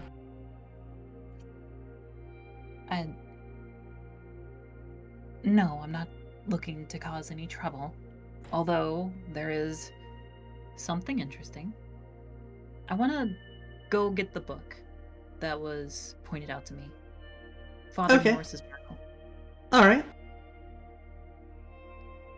And I want to say, I find it interesting that Teacup decided to point out this book to me. Father Morris's journal on exorcisms. She takes a look at it, and you see her reach inside of her jacket and pull out a pen. She gives it a little click and then stares at you. Well, doesn't seem like anything remarkable to me. What's so important about this book? Well, I'm not sure yet. It could be the content. Detail his foul deeds, perhaps murdering small children or something. I don't know, but I know it's important enough that Teacup decided to point it out. So, I'll give it a look through. That's fine. Spirits sometimes recollect upon things of the past. Perhaps this spirit knows something from then, or recognizes the name, or maybe even was around at the time Father Morris was here. There's a lot of possibilities open, or perhaps it could just be fooling you and had you pull a random book down, because again, its whole purpose was to make you feel comfortable around it before it could jump inside your brain and take over your body. Margaret! Drop it. Well, that Doesn't seems- seem to be the case. Mhm. It did tell me no on several books before I chose that one. It had it in mind. I don't suppose you mind if I start reading this now? I don't know how long it might take to find something that's relevant, but it's Look, worth going through. I did not intend on this night being so long.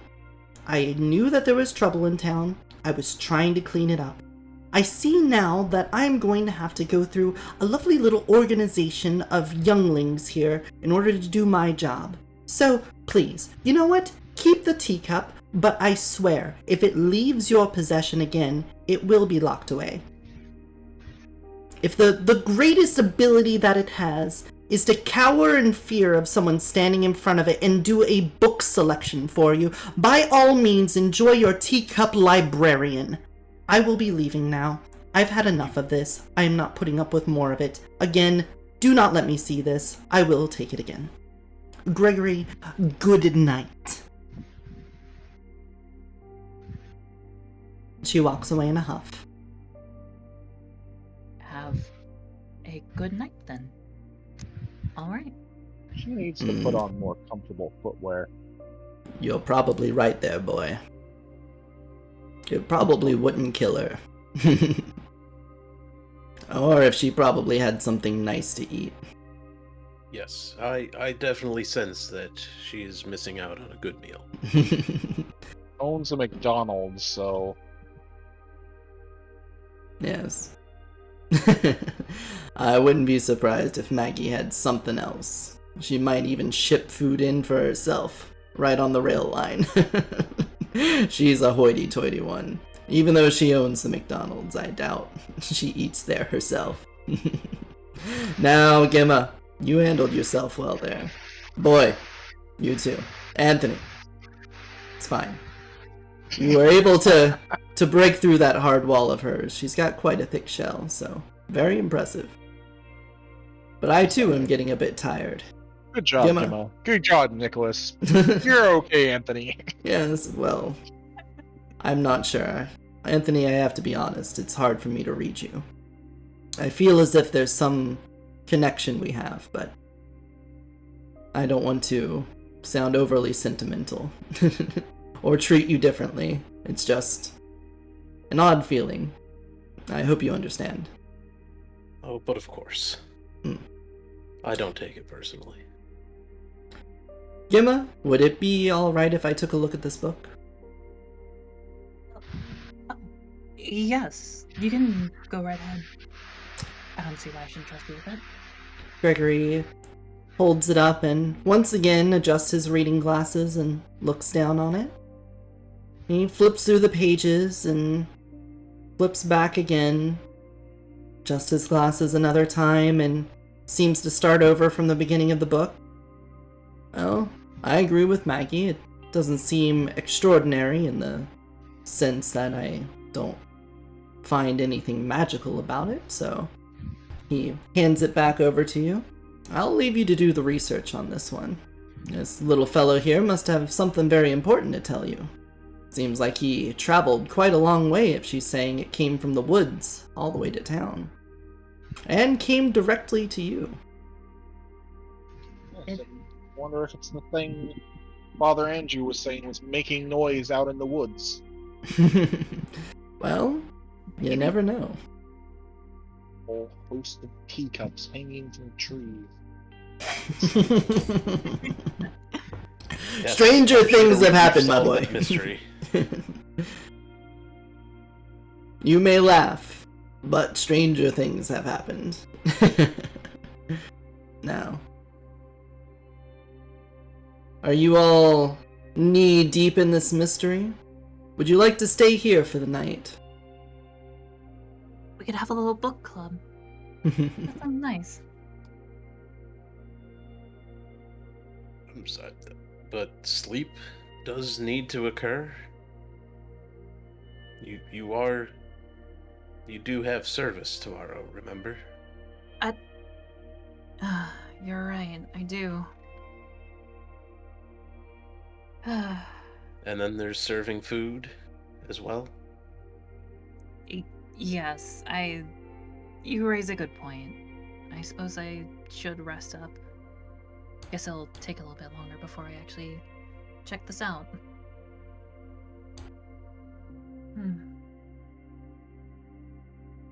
Alright. Then, if all of you are staying there for the night, there are a couple of bunks there.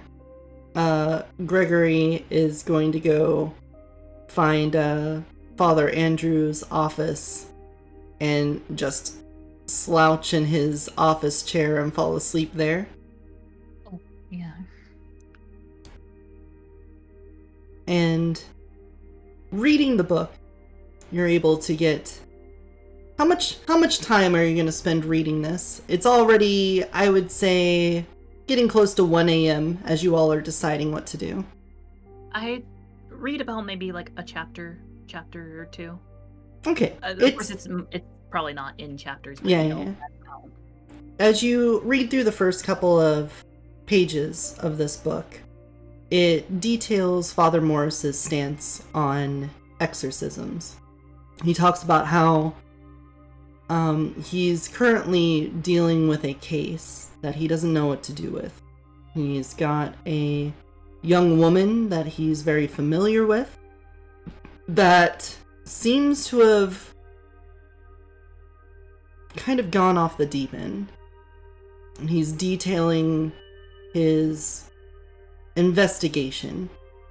There are people around her that say she's changed dramatically in a short amount of time and that they're concerned for her. This person has not been part of the church. She's always been sort of an outsider. And while he never heard anything ill about her, he always was uneasy because she wasn't a devout Christian that showed up for church regularly.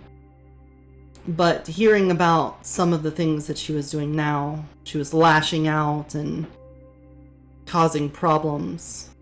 She lived outside of town in a cabin in the woods near where the mines were.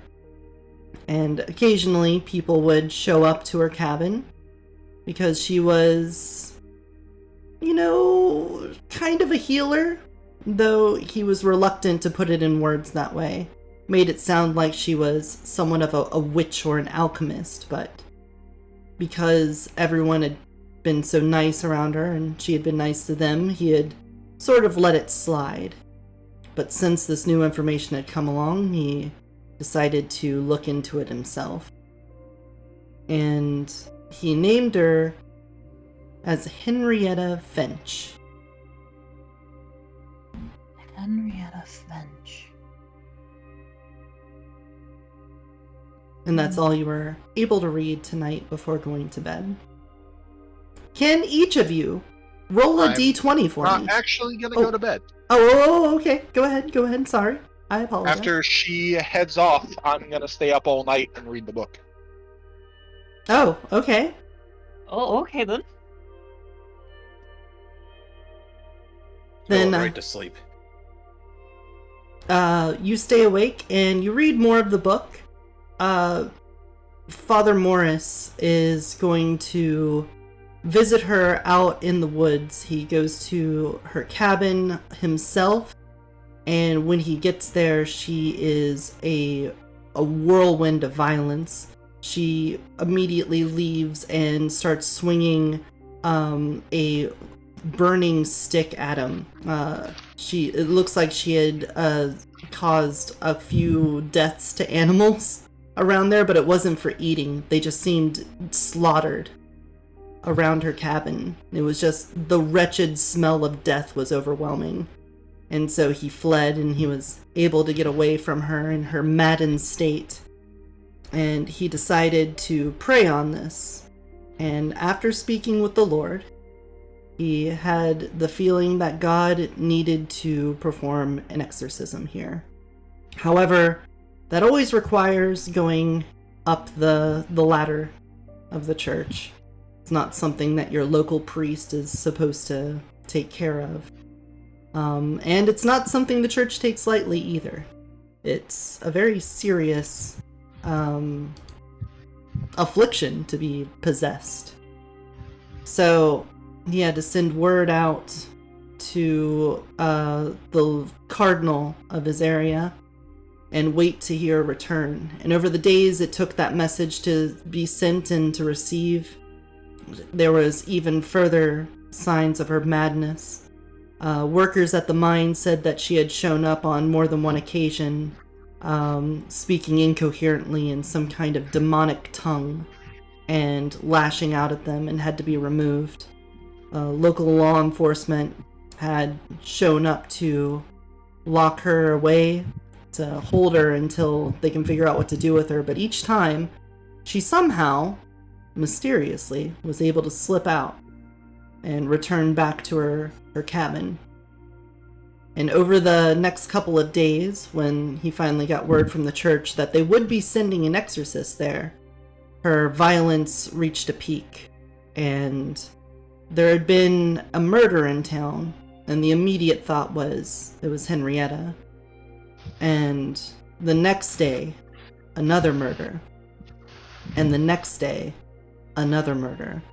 And before the exorcist could arrive, the town had formed a mob. And they had all decided that they would show up to Henrietta's cabin and get revenge on her murders. Father Morris was detailing how he had to lead the mob, trying to stop them from killing her, because he still wanted to exorcise her.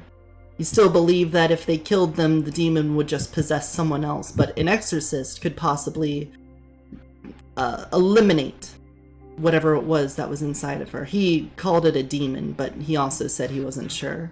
It could be something else. But your mic is picking up a lot of noise, Carter. Sorry. The book then goes on to say that in a whirlwind of a few hours, the people had shown up at her cabin. It was barred up. They couldn't get in. She didn't seem to be home, but they lit it on fire and the whole thing was torched down. Again, the smell of death was overwhelming, and they found so many animals, and not only the animals. They found parts of the bodies of those that had been murdered earlier in the week. However, Henrietta herself was not found, and despite a lengthy search that went until the early morning, no one can find her. But even before noon the next day, another murder. And by now, Henrietta had not been seen. The exorcists arrived, and Father Morris talked about how the man was incredibly quiet and kept to himself. He only spoke when needed to. He wanted exact details. what her behavior was, what her demeanor was, how she was behaving before and after. Very clinical. He wouldn't, he didn't even eat any of the food from the town. He brought his own. And he was extremely devout. He would pray between everything he did. Before he would enter a room, he would kneel down and pray, and after leaving a room, he would kneel down and pray. Before taking a bite to eat, he would pray between it. Every single thing he did seemed to be at the behest of God. And more the pages rattle on about how this exorcist then went about his duties and asked that Morris stay in the church, keep the congregation there so that everyone would be safe while he went out and did his work. And not before long, he came back and said the deed was done.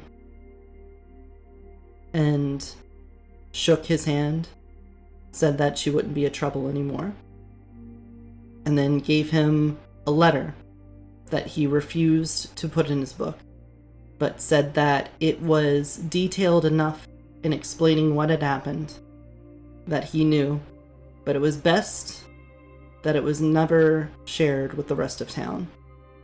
They wanted their justice, and they would have it.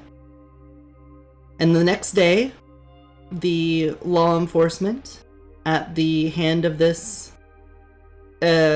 exorcist, were able to retrieve the body of Henrietta Finch and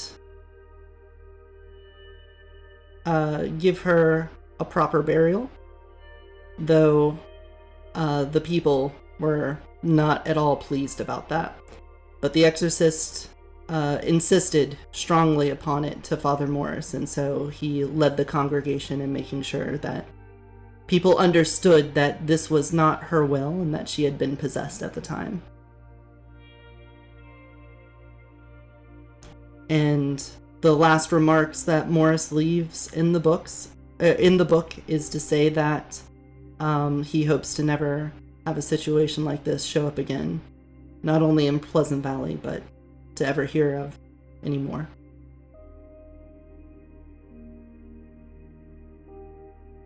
And that takes you quite a few hours to read through. He had left a lot of details in there about all of the ways that he had to contact people and the various names of the murder victims and whatnot, but I would say close to 6 in the morning, just as dawn is beginning to start, is when you would have finished the last few pages of the book. All right. Now I need to decide if I'm just going to leave or if I need to do something to wake myself up for this service.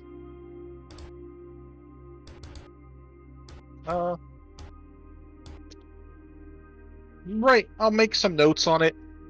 What the important bits that I feel I've read. Especially about that letter. We're gonna have to try to find that. And then I'm going to figure they're not gonna let me just sleep through the church service and everything. So I'm gonna take my doctor's bag and start fiddling around with a couple things in it, pulling out some different medicines and the like, a little bit of adrenaline and various stimulants, and gonna try to cast a spell to, wake myself up. I believe that would be a life type of spell, right? Yes.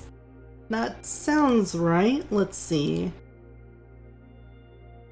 Make a little spell to keep yourself awake.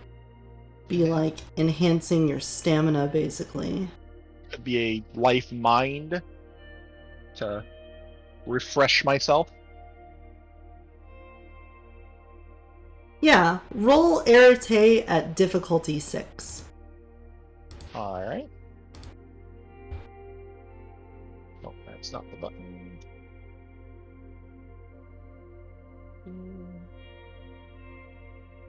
Modifier difficulty 6. Let's see. Given that I'm tired and the like, I'm gonna spend a point of willpower on this, as fucking up the magic and knocking myself out in the church or something, or causing everyone in the church to stay asleep like permanently or something like that. Go I'm ahead. gonna take to heart the words of my father on how everybody else that's an early mage fucks everything up, and try not to do that. Go ahead. So there we go. Didn't need it, but I'll take a 2. So inject myself with some magical stimulants.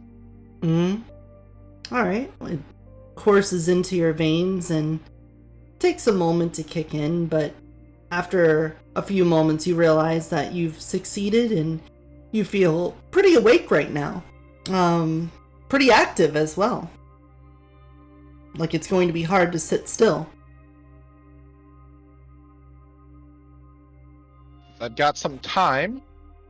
Gimma, I assume, took the key cup to her room, right? Mm-hmm. And I I would haven't, have. wandered back to the library or something. No, it stayed by her side. Okay. And I'm gonna start looking through the library to see if I can find this letter he mentioned. Alright. Then give me... how are you gonna search for it? Are you just gonna be like, alright, I'm starting at this top left shelf, and I will just go top to bottom, left to right, and... No, since he mentioned that it was something he didn't want to put in the book, but then the diary specifically, I'm sure it would be kept in a more secure spot, like perhaps if there's any cases or drawers or anything like that, as opposed to being on the bookshelf. Mm-hmm. Alright, then give me...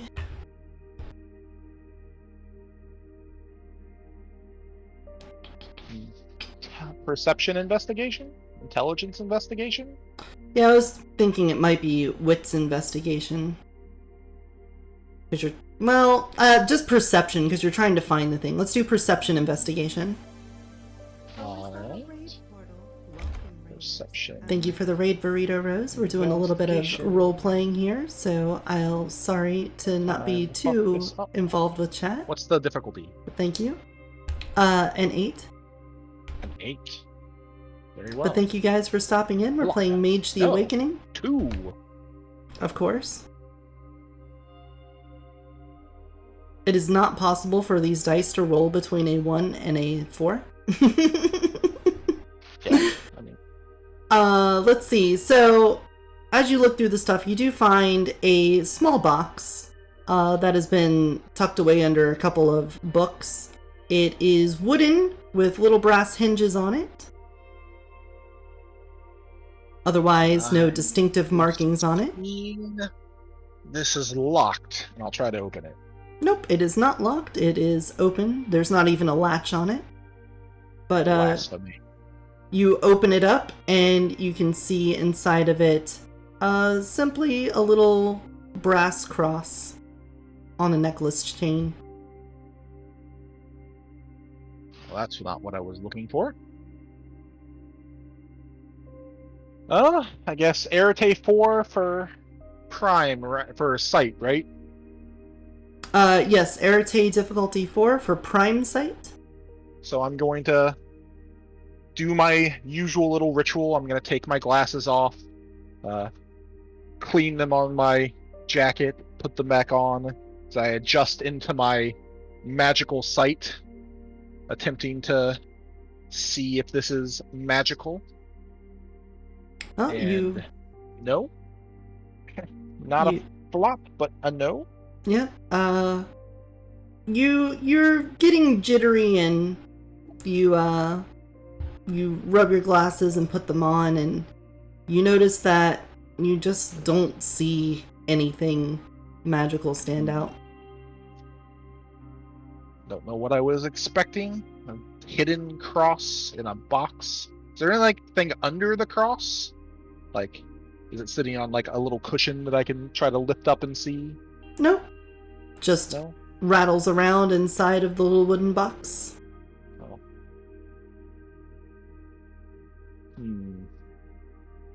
On the one hand, this is probably a valuable religious artifact of some priest or the other, and should be given to Gimma.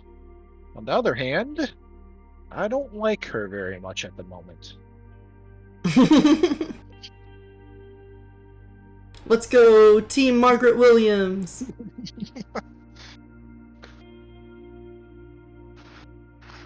I don't like Margaret either. Obviously, evil person she is. Oh well, I'll decide about it later and just leave it on the table. Okay. I guess I'll need to keep searching for that letter then, because it obviously wasn't in that box. Or is that the only thing I could find? Yep. Maybe it's not in here. Could have destroyed it. Or maybe it's in Father Andrew's office? His house? Buried under the cement. No, that seems a bit odd. Why would you bury a letter under the cement? Just burn it, couldn't you? I'm gonna be very jittery and talking to myself for a little bit, as I assume everyone else is waking up. Let's see. For those of you that did fall asleep, could you roll a d20 for me? Aye, aye.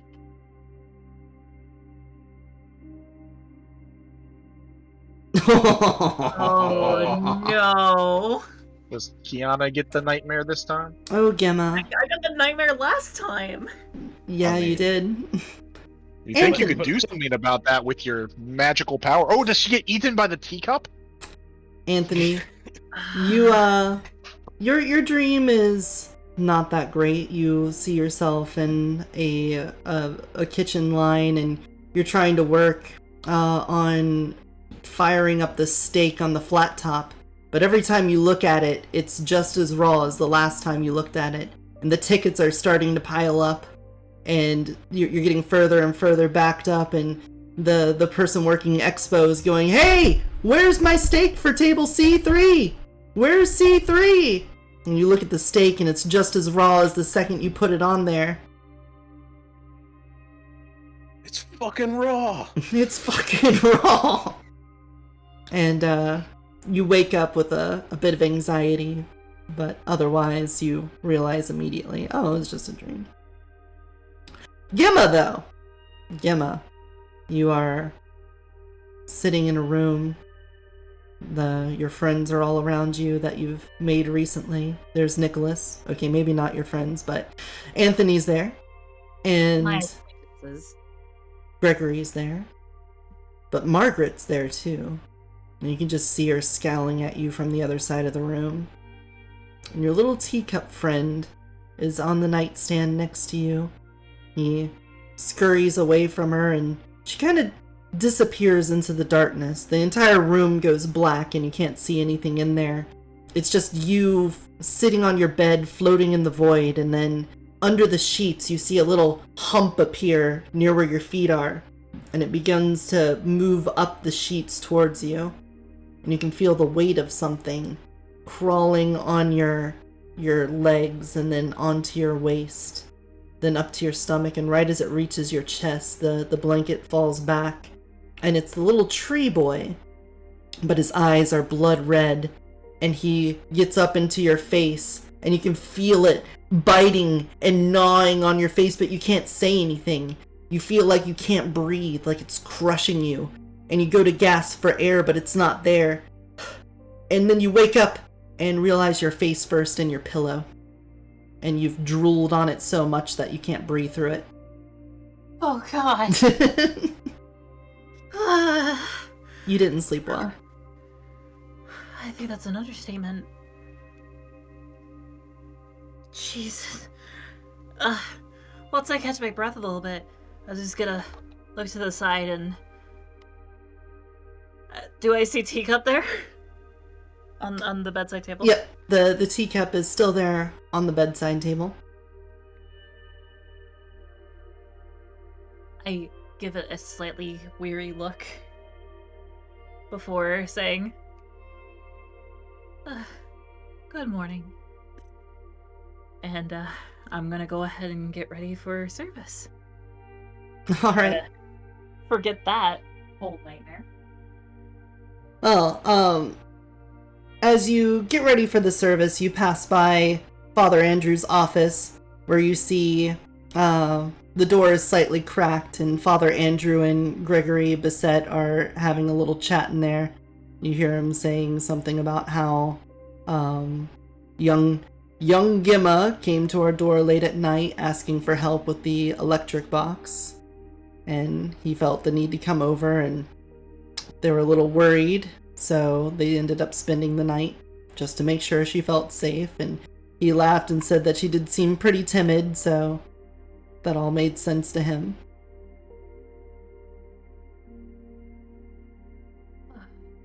Oh, okay.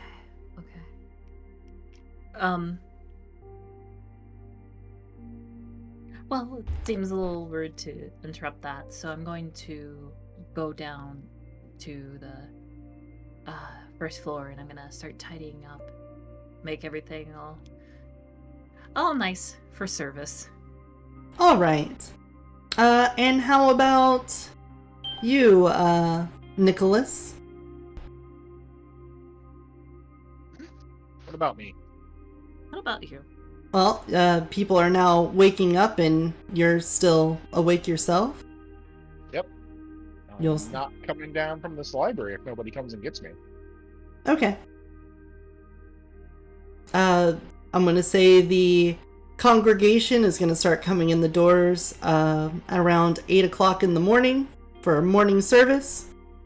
Anthony, it's probably gonna be hard to stay asleep as the murmurs and sounds of cars pulling up gets louder and louder, the chirping birds, so you will probably wake up sometime soon as well. Do you do anything in the morning before the church service starts? Yes. I would like to go see what they plan on doing for the food, for handing out food today. Yes. You head down to the kitchen and you see that Father Morris has brought with him quite a few bulk cans of green beans, a bunch of cream of mushrooms, and those little fried bits of onions. Looks like he was making a green bean casserole for quite a few people. He has those large aluminum pans for the oven. A whole bunch of pre-bought rolls, those Hawaiian rolls, and a whole bunch of ground beef and onions that you don't know what he has any intention of doing with. Okay. It's a good start. But let's make it better. And, well, probably don't have enough flour to make a bunch of rolls. So, In preparation for the food today, Andrews makes his way to the kitchen before the service starts and sees you in there taking inventory. Ah, Anthony! Taking a look at what I've got here? Yeah, I've got a nice selection. Well, let me gas it up too much. I recognize that I'm working bare bones here. It's what I had left in the pantry. It's not a whole lot, but it should feed those that are hungry. But tell me what you're thinking. I'm thinking that even if it is just what's left in the pantry, it's the way that it's prepared that determines its quality. Yes, that is a very similar philosophy as what we have with the church. You can't do much with the body that you're given, but you could always use it to praise the Lord. Tell me, what did you intend to do with this ground beef here? Well, I was going to make something like a Salisbury steak and just put onions with it. You know, just mash it into something kind of like a patty and then throw it in the oven. I see. Look, I'm a man of God, not a man of the kitchen. Your Lord bless me with the gift of gab, but not that of chef work. Well, let's see if I can do something with that, and maybe give these people a treat. Alright, I'll leave you to it. You should be able to hear the sermon from back here. The stereo system, I think, is good enough to work for that. So I'll make sure to quiz you on it to make sure you were paying attention, alright? And he says as he pats you on the back. Yes, I'll definitely be paying attention to that. Not any knife skills that I might be employing. Well, make sure to watch those knife skills, okay? We can't have anyone getting hurt in here, alright? I don't think I could handle the liability. He leaves you to it. Okay. Otherwise, the sermon starts and a little organ plays from some old lady that's probably about 20 years past when she should have passed away, but she's still trucking along, playing the same songs as she does every week, though I'm sure none of you realized that at the time. And the sermon is nice. It's a story about forgiveness and how even when confronted by the... was it Pharisees? Who were the Jewish philosophers that tested Jesus in the Bible? Was it the Pharisees? I'm not sure. Okay, I'm just gonna go with Not that. exactly. It's definitely a word that's in the Bible. Unless you guys can correct me on that. Or chat. They asked him how many times somebody should forgive someone else. Is it 1 time? Is it 2 times? 5 times? 7 times? And Jesus said, nay. It is 70 times 7. You should be able to forgive someone no matter how many times they mess up. And the classic, turning the other cheek. Because forgiveness is a skill, and it's one that you have to build up over time. It's not easy, but nothing that God wants you to do is. And to be good Christians, you have to be willing to forgive. And after taking some, dues, tithes, I think, they play out the organ. What's that? I said tithes is the right word, yeah. Yes. Got it. They took tithes and then did a final prayer, blessing the food that was being prepared by the capable hands of the premier chef of Pleasant Valley. Father Andrew made sure to really lay it on heavy with how amazing your cooking is. And invited everyone to have a taste afterwards, especially those who had come to the house of God hungry. And then the organ plays to let everyone out. Several of them go out to their cars, ready to leave, and the rest of them form a line at the kitchen, ready to walk through and grab some plates. So, Anthony, what's gonna be going on today? What do you mean? Did you do anything special? Food magic, perhaps? Yeah. Oh. I don't need to do anything magical with the food. My Your whole food stick is is a my magical food thing. is Food. magical on its own. Oh, it's only magical if you make the roll. Well- I can make a roll. So, it's gonna be beef patties with onions, rolls, and green bean casserole? Let's try to spruce that up a bit. That's what I was asking. Oh yes. Yeah, no, we want to make this really good. I Not mean, points fine of dining, growth. but pretty close. Remember, these are downtown country people. Mm-hmm. Living off McDonald's. I'm not sure if Yes. they're gonna like French sauces and things like that. They will. They just haven't tasted it yet. Mhm. And beef bolognese. Yeah, that's why a step down from fine dining. Just really good restaurant. All right, then go ahead and give us a dexterity crafts cooking at difficulty 7. Okay.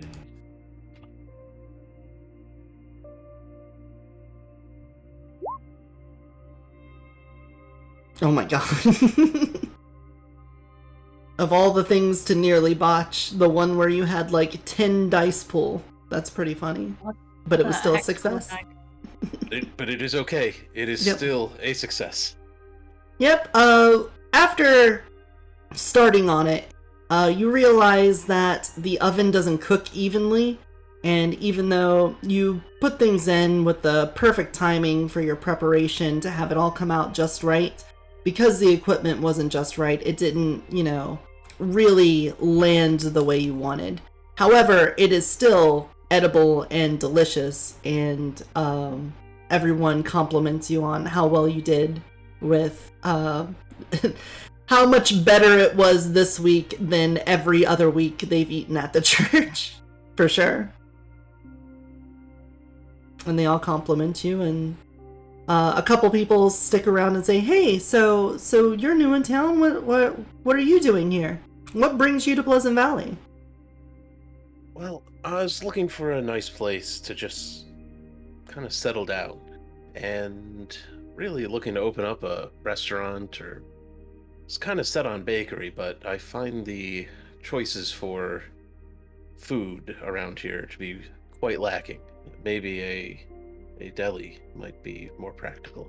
Ooh, you see a couple people nudging each other. "Oh, we'll have something new to do then. Oh, that is so great. Well, we're just excited to see it. Thank you so much. God be with you." And also with you. Oh. And people are charmed by your charisma. There's not a better word for it. Yes. You are a charisma man. Good job. But no, really. You've won the people over, and now people are murmuring about Anthony DeLuca and his wonderful church meal. However, Nicholas, do you have a bite? Not unless someone has gone and pulled me from my library revelry yet. I tear apart the books and have a little party. By that I mean, keep searching for the letter. Okay. You are going to notice, though, that a familiar feeling is coming up on you. It doesn't seem to have anything to do with the spell that you cast on yourself, but you have a sense of unease, like the time when you were still in medical school and you had yet to realize your needs. That dissociative feeling. Yep. That's going to cause problems again.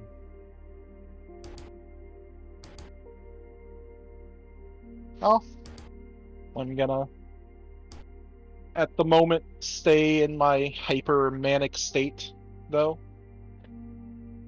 Okay. I'm staying away from everybody, being to myself for now. Not wanting to be around or with anybody around here, and knowing I can't really sneak my way out at the moment. Mm-hmm. In that case then, Gemma, are you going to be helping your good friend Anthony with cleaning up the kitchen? Oh, of course. And as I do, I want to nudge him and say, "Thank you so much for helping with service. It means a whole lot to me." Of course, I said I would. I know, but I really appreciate it. I feel like you've helped a lot. Well, I mean, Nicholas wants to change this town. You can't do that just with money. There's a lot of extra work that has to go into that. I could not agree with that more. I feel like to truly change a town, you must affect it where it matters most, the heart of the people. Exactly. In the back of their minds, a ghostly voice just goes, "Just kiss already." Well, not until Nicholas can give Anthony a sex change too, right? I'm no Josephine over here. Oh, God. Well, Father Andrew is gabbing about with everyone in there. Gregory is finally able to pull himself away and comes back to the kitchen and shakes your hand, Anthony. Again, I see a lot in your future, Tony. Don't let this town be your last place, because I think you could go worldwide. I know it was just a simple little Sunday lunch, but even with that, I didn't taste a hint of, and he winks at you, but it was still magical nonetheless. Thank you. That means a lot to me. And Gemma, you may be a little forceful, but that's necessary in this world. Please, take care of this town's heart. I know you have the best in mind for it. I promise to do the best that I can. And he hunches down and gives you a big hug. Oh. Thank you. Now, have any of you seen my boy? I don't believe I have this morning, actually. His dear old dad wants to say goodbye. That guy has been lost to me. I'll go take a look for him then. Alright then. He wanders upstairs and checks the bedroom, looks into Father Andrew's office, peeks around, and finally makes his way up to the library, where he sees Nicholas obsessing over all the little books in there.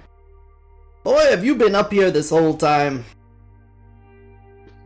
For the last 6, 7, 8 hours. Boy, Pulls out a pocket watch that's not working and looks at it. We've been here since midnight. It's going on 11. You've been in this library for almost 11 hours. How are you even awake? Whoosh. I hear my finger at him. As I see. stare down at the book and the cross that's sitting on the desk. Well, remember, son, even though you have the ability to do it, it has a tendency to come back on you if you do it too much. But I trust you'll figure that out in your own time. Aren't you having to leave this morning? Yes, I was getting ready to say my goodbyes. It's about time that I headed back to work. It took a little bit extra time, but I think it's worth it. Especially to make sure you all are alright, and we had to do a little bit of damage control with our dear leader, Maggie. Or like causing a bit of damage to your dear leader, Maggie? Yes, well, she probably needs a bit of a crack in her ego, don't you agree? Oh, very likely. I think you can see now why we don't really speak to each other that much. Have a good flight, Father. Oh, son, come here, don't say it like that! Hold me! Give your dear old dad a hug! I'll walk over and I guess let him embrace me in a probably too tight bear hug. He tries to pick you up, but you can tell that he's shaking a little bit from it now. He's not the athletic man he used to be. Perhaps do some push-ups and jumping jacks or something instead of sitting at your desk all day. Well, I'll try to do that, son. I'll take your word for it. And you, I do have something to give you before I go. And he reaches into the briefcase that he keeps on him and unlatches it and pulls out another little baggie with that jerky in it from before. Now, this is the last that I have, and I'm not sure when the next time I'll be able to deliver you in person. You're gonna have to figure out this on your own, Nikki. But you're capable, you're smart, you're strong. I believe in you. Thank you. I'll do my best. But if worse comes to worse, you know you can call me, right? Of course. I won't always be here for you, kid, so just keep that in mind. He holds you close again and gives you a little kiss in the hair. I'll see you later, boy. You take care of yourself. You as well. He leaves. Heads on out, and Gregory Bassett has left the building. The rest of the day is rather uneventful. The congregation leaves after enjoying their meal. Father Andrew talks the head off of nearly everyone until they're nauseating from it. And when it's finally clear, the dishes are cleaned, everything's put away, Andrew comes back and congratulates you all on a good job and says, Gemma, I know it's still only halfway through the day, but don't worry about the rest of this. Well, I'll take care of the rest of the church. How about you go and enjoy yourself with your new friends? Oh, are you sure, Father? Oh, absolutely. You all have given me such a big hand over the past couple weeks. It's all I can really offer you in return. Just make sure to not get in too much trouble, alright? I promise, Father, we won't get into any trouble. Okay. And he heads on out, and you can see him tidying up the pews, putting Bibles back in their little shelves on the backs of the seats and all of that stuff.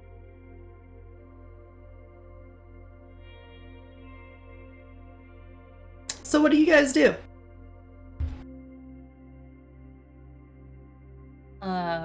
That's a good question. Well, I mean, there's a book that needs to be read, because, I mean, definitely no one stayed up all night reading that. Yeah, you're right. I should go back to the library and start reading that again. That is a good idea. Well, let's go ahead and get going. Yes.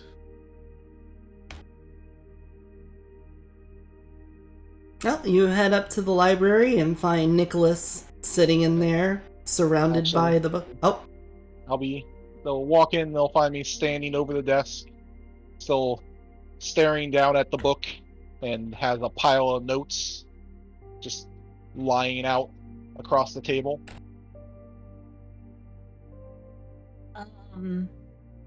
What are you doing? Nicholas doesn't respond. He just grabs one of the sheets and hands it back, or holds it back behind him. I'll go ahead and take this and start reading it. What exactly does it say? At the top it says Cliff Notes, and it's my short notes on what happened in the book. You know, the important points. Some of it's underlined, some of it's circled. You may or may not understand why either or which way. Did you stay up all night reading the book? Also searched the library for a letter. Found that. The letter One at that's the top on the table sitting in the box. What's in the box? What's in the box? I'll just reach over and flick it open. Oh, it's a rosary. Hmm. Does it look particularly special to me? Like is it specifically a ceremonial piece or anything else? No, it just looks like a brass cross with a brass chain necklace attachment. Hmm. Oh, okay. Must have possibly belonged to a previous father of the church. Maybe it belongs to Father Morris. Who knows? I suppose I could check it out if you think it's important. I'll go ahead and flip open my book and kind of curiously try to peek through it. Maybe there's something special about it here. Alright, roll your irritate difficulty 4. Yep. Oh god. It Alright. finally Aha! It It did. finally happens. Alert! Alert! I wasn't ready for this! Hold on. Jeez. Please Let's don't go. summon a demon into a church. Actually, if you're gonna summon a demon into the church, is probably the best place. I mean, I don't. Maybe. And now the teacup tries to possess you. Now it's See, teacups The time. teacup actually possessed me. I've been the teacup this whole time. Oh god. Um.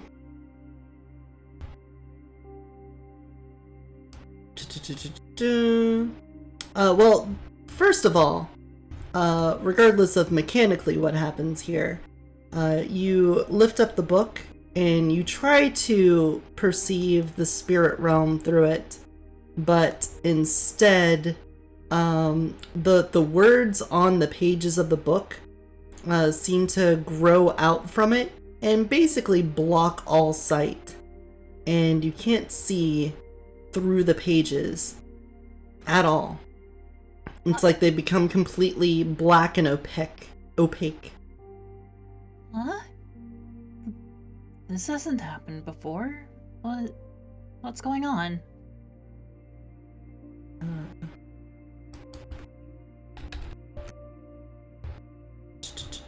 Hey, Nicholas doesn't react. He just keeps flipping through the book and sorting through pages.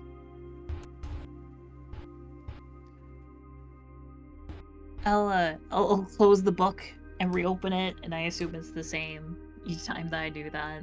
Mm-hmm. Eventually, I just a little disheartened. I just keep it closed, and I'm like, oh, I guess the book's not working right now.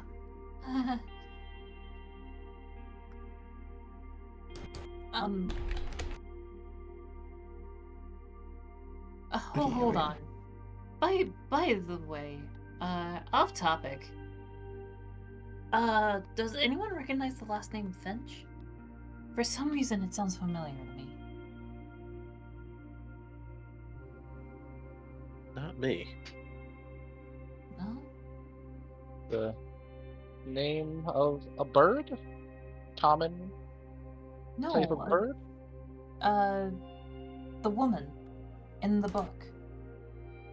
Her last name was Finch. I thought maybe it just has a familiar ring to it. I'm not sure. Regardless, it looks like we could investigate that. We could at least try to figure out where she's maybe buried, the site of her cabin. There's a few things we could do here. Cabin burned to the ground, buried behind the church. Wait, it's just behind the church?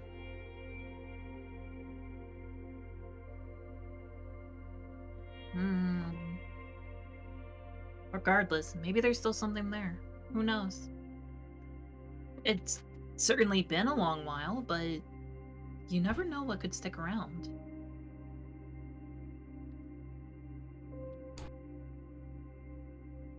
So,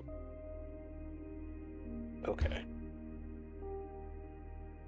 We're trying to figure out what happened here. But the building's burnt, and everything's buried behind the church. The body is buried behind the church. Yeah, body. Are you suggesting we go dig up a grave again? No, that's not what I'm insinuating. I'm just throwing out ideas as to what we could be doing with this. It just seems important. I do like the idea of looking into who this Finch is. A little bit more about the family in general. I'm sure there's probably like a local library. They tend to have records. If not there, then at least City Hall would. Churches generally keep records of births and baptisms. Well, I suppose so, but the notes seem to say that it doesn't seem like this woman was particularly religious. So I doubt there would be any records in the church of her.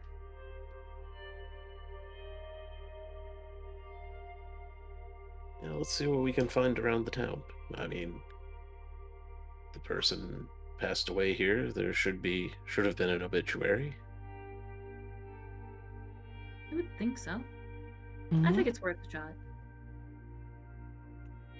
How long ago was Father Morris supposedly alive? About 100 years ago, in the early 1910s.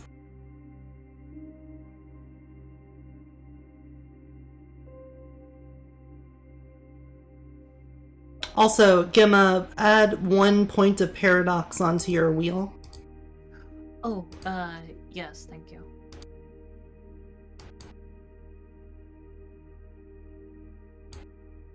There you go. Oh, okay, it's the X. Got it. Yeah, it starts on the other side and goes around. Oh, I'm sorry. No, you're fine. Okay. That's all. Okay. So, where are you guys going to investigate then? I'm thinking the library sounds like a really good place to start. It does seem for the best. Nicholas, are you going to be good for that? You look a little tired. No. Yes. I'm fine. Looking around the room, have you even slept at all? Let me see. 3 to 4. No.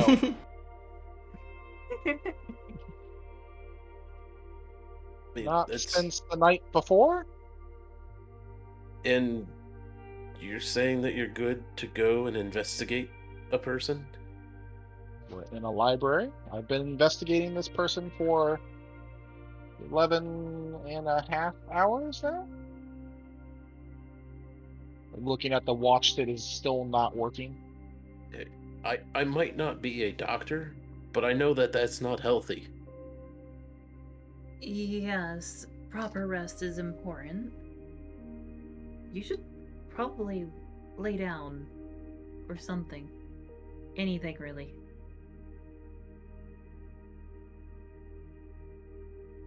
Nicholas will just put the watch back away and shuffle up his papers. You should look for Father Morris's letter. It supposedly details everything that actually happened to Henrietta.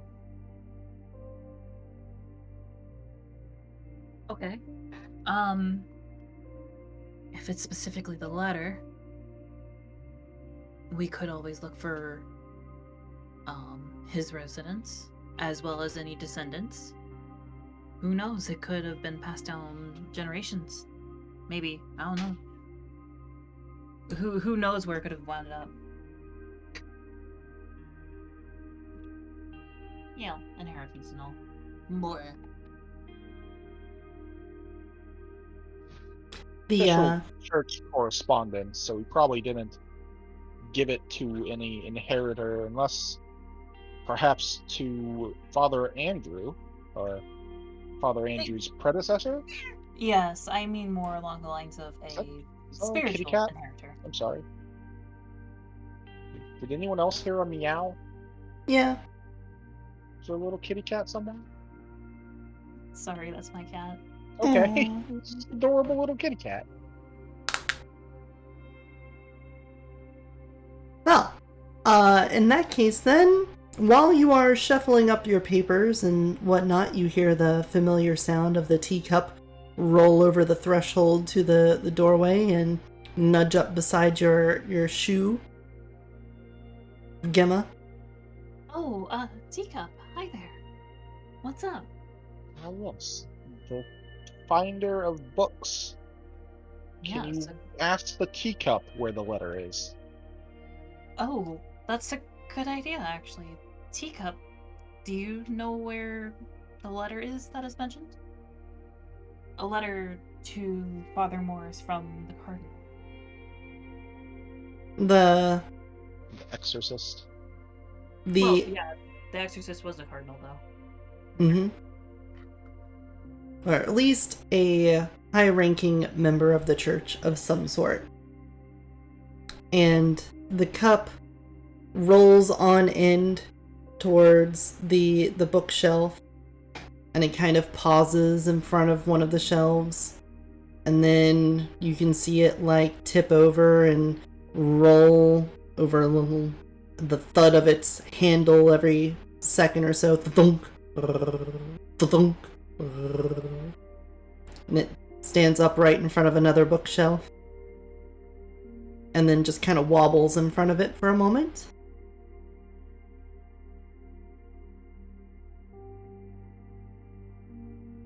Yes, somewhere in there. Seems like that's a sign. Did you already check this bookshelf, Nicholas? Yes, Nicholas would have at least glanced at every book in this library. It's not very large, so I think 11 hours of being in there, he would have had a good look at least everything. And a Makes manic, sense. magic whoosh-filled craze. Whooshville. If you've looked in every book, have you looked inside the bookshelf? That's an idea. If Father Morris didn't want it to be found, perhaps... Hold on.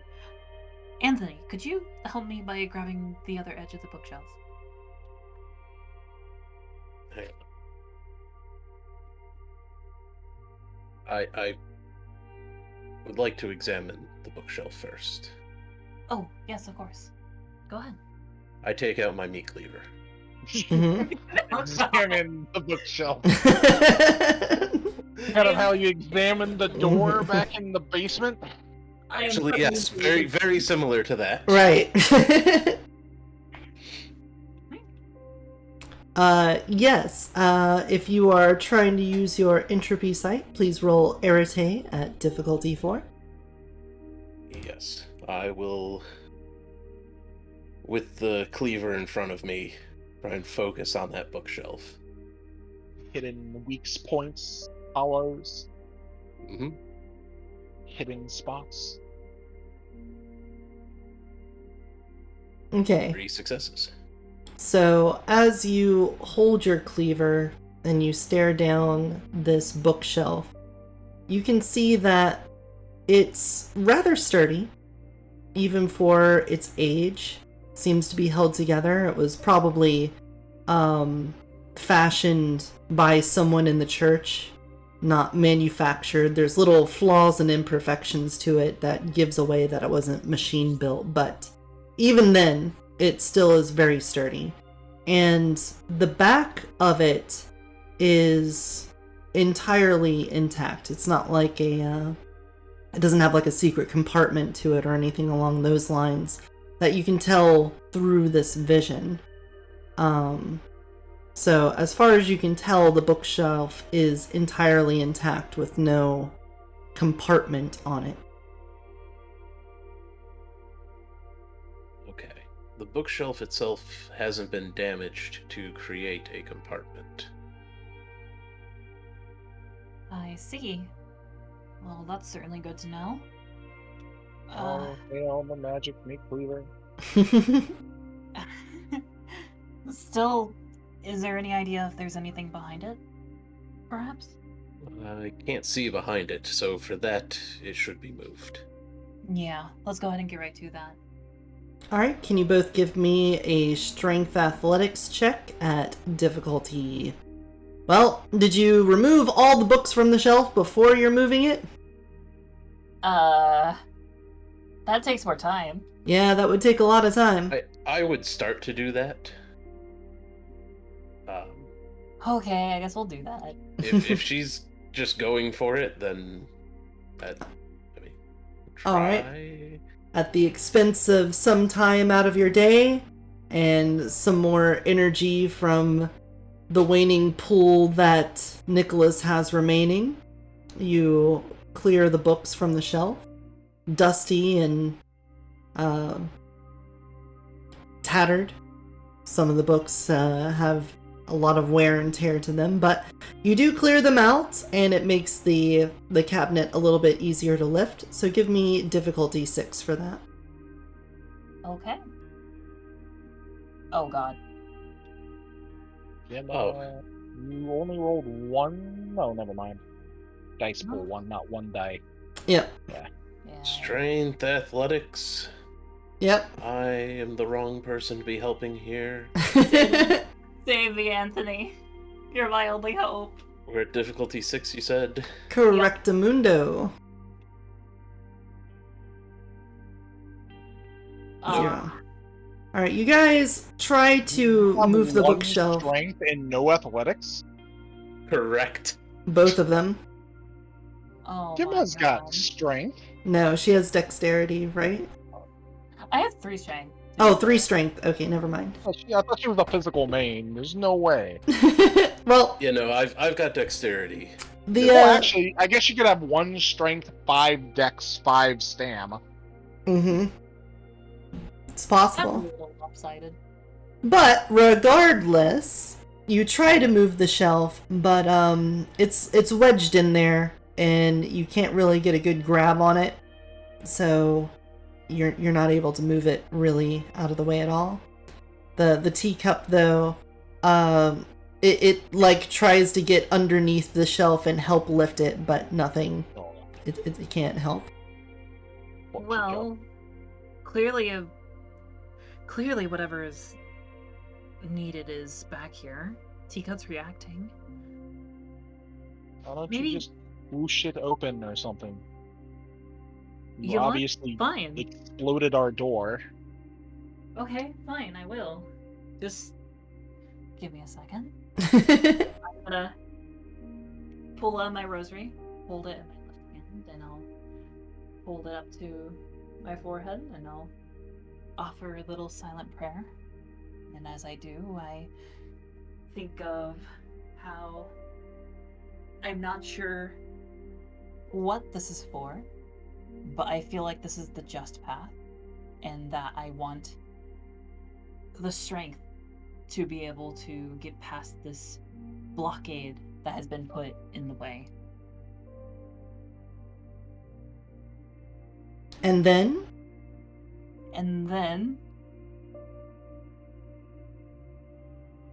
you try to move it. yes, Alright, roll your arete at difficulty 5 then. okay. You're amplifying yourself, correct? Correct. Yeah. This is purely physical strength amplification. There we Okay. go.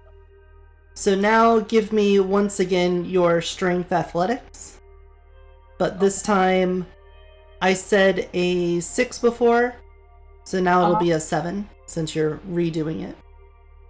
So it's difficulty 7 this time? Yes. However, you will add a bonus of 2 automatic successes to it based off of your magic. Okay, let me. So I do that at the DP mod? Yeah, Okay. should so be. Okay. 7. There you go. So, to yourself, you feel as if your strength is normal, and you're able to get a better grip on the edges of the bookshelf, and you're able to work it forward.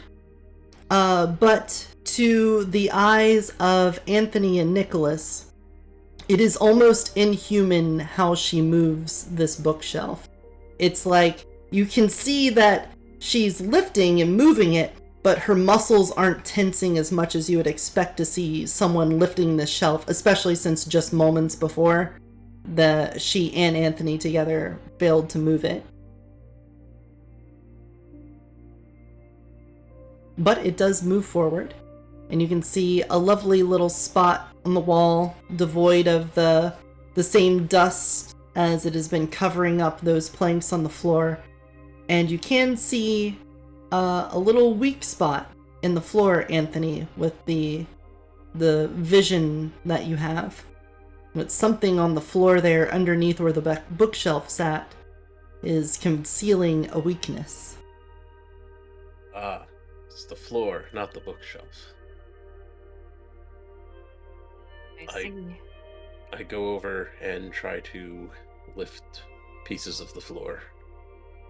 The floor is nailed down, but you notice that the nails in one piece of wood there, the one that is sort of glowing to you as being different from the other ones, despite seeing the nails in the board, don't seem to be attached, and you're able to lift it up. Can you all give me a perception awareness check at difficulty 6?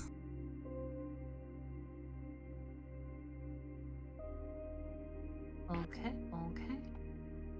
Ooh, I go blind. Oh no. Or more likely, I'm paying absolutely no attention to anything that they're doing. The botches are showing up tonight. Oh Okay. my god. All right. So, anyway, you lift up the board and you do see some papers inside of there. This is exactly what we want. I reached down to grab. All right. You reach down to grab them, and as you pick them up, you hear a little, "Hey, what are you guys doing in here?" And Father Andrew's at the door, and he sees Gemma holding a bookshelf up, Nicholas in his not necessarily delirious, but less than healthy looking state, and Anthony reaching into a hole underneath where a bookshelf just was, and what are you guys doing? Intuition things? Right. This library is very old. What are all the books doing? Oh no.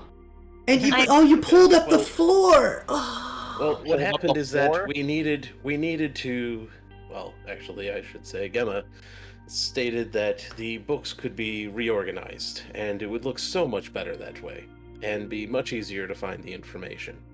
And once we got the books off the shelf, we realized how dusty everything was, and so we wanted to move the shelves. After doing so, I happened to drop some money, and it actually fell through a crack in the floor, at which point we realized that this board is just not even holding on here. Oh no. Okay, I'm gonna need you to make a manipulation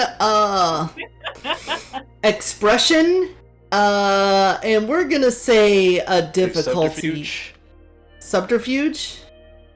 Oh yeah, subterfuge. Yeah, that makes sense. We'll go with manipulation subterfuge at like difficulty 8. That seemed like a bit of a stretch.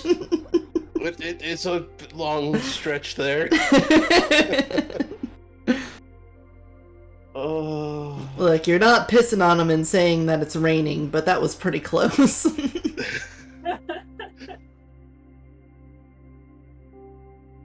Well, I'll spend another willpower. 3 I've spent total. Because I don't trust in my 5 dice here. Okay, we'll give you an automatic success on this. The talkie guy. I should trust in my dice. There you go. That With gives me 2 successes. Andrew. Yeah. Nice. Andrew looks down at the crack in the floor and then looks up at your hands and then over at Gemma, who's got the books. Guys, if you needed help, you could have asked me. I said it was your day off, Gemma. You should go and have fun with it, not sit around here and, clean up the church. But if you're gonna do that, just ask Father Andrew to come over here and help. Alright, well, here. And he comes over and helps hold up the bookshelf. Alright, so, did you get it back? Are we ready to move this back over here? Yeah, just a moment. Hopefully, I'll shift my body to kind of cover up where the hole is and pull out the pieces of paper. Okay. You already pulled them out before you came. Yeah, yeah.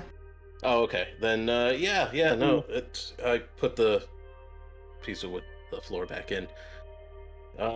Should be good to go. It's all nice and flat here now. Alright, and he tries to help, but Gimme, you don't feel really any difference in the weight that you're holding up with the bookshelf as you push it back. Well, Put it back. ooh, look at that! And he squeezes your bicep. Goes, wow, look at it! You are, ooh, I don't want to get a fight with her, right, guys? Oh no, not after that. Oh, I am just an instrument for divine power, Father. Well, I would say an instrument like you is a monkey wrench. Then you could turn this place upside down. Woo! Well, we should have called you in here earlier. Where were you last year when I had to fix up the whole back room? Oh, Ooh. just doing the Lord's work. But now I'm here to help. All right, well, let's get all these books back in here, right? We got them all laying out. What was the order you were gonna put them in? He starts picking them up and looking at them left and right. Oh yeah. Oh, I forgot I had this one. I'm gonna use an intelligence academics roll to suggest a very good order to put the books in. Okay. Go right ahead. I don't think you need to make the roll for that. You sure? All right. I think that's fine. Your suggestion, I assume, would be fine, unless we're saying that you're so fatigued that you have a chance of giving some bad information. I mean, it's up to you. Nah, I think you can just give it. That's fine. And I will suggest what I believe is a good library-based shelving system. All right. You guys spend a little bit of time. It's now getting into the later afternoon, and Father Andrew has been more than happy to help you with organizing up this lovely little library, but he's not giving you a moment to look at anything.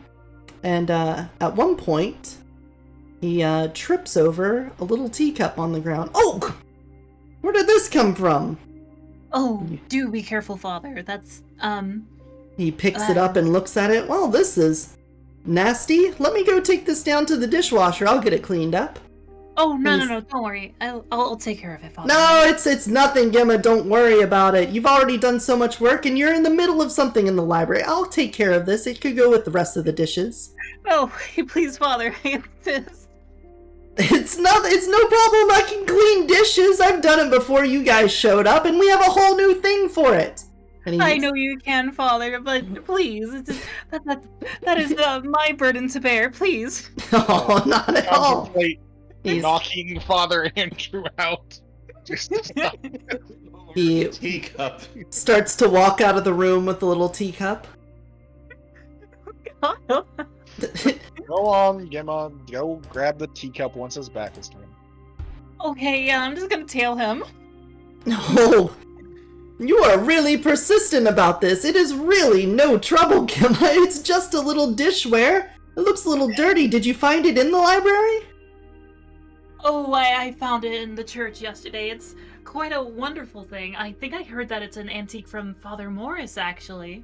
Oh, is that so? Well, let's get it cleaned up. We can have it sit in my office. I'll put it up on a shelf. Oh, dang, you're right. I guess that is a good idea. Starts walking down the stairs, and he gets over to the dishwasher, and he puts the cup on a little rack and pushes it into the machine. And slams it shut. This thing is wonderful, isn't it? Seems a bit much for a single dish, but once you have a new tool, a hammer makes you think everything's a nail. Well, now every dirty thing in here is going to get cleaned in this dishwasher. And hits the button, and you can hear the hot water kick on, and this'll just take a minute. I don't need your oversight, Gemma. I know how to use a dishwasher. Father, I'm gonna go ahead and turn it off. Or anything, Turn it off, turn it off, turn it off, turn it the off. answer is no. Turn it off? What? It's ceramic. It's like all the other dishes. No, I mean, like, it's an antique, Father. Who knows if it can handle the water pressure? You wouldn't want a precious artifact of Father Morris to just get all splintered in the machine, and if it broke, then it would be like, all the shards would be in there, and... You're worrying too much, Gemma. Don't think anything about it. It is a dishwasher, and it's a dish. If it did anything to it, I wouldn't want to have it. And it switches over to a sun cycle.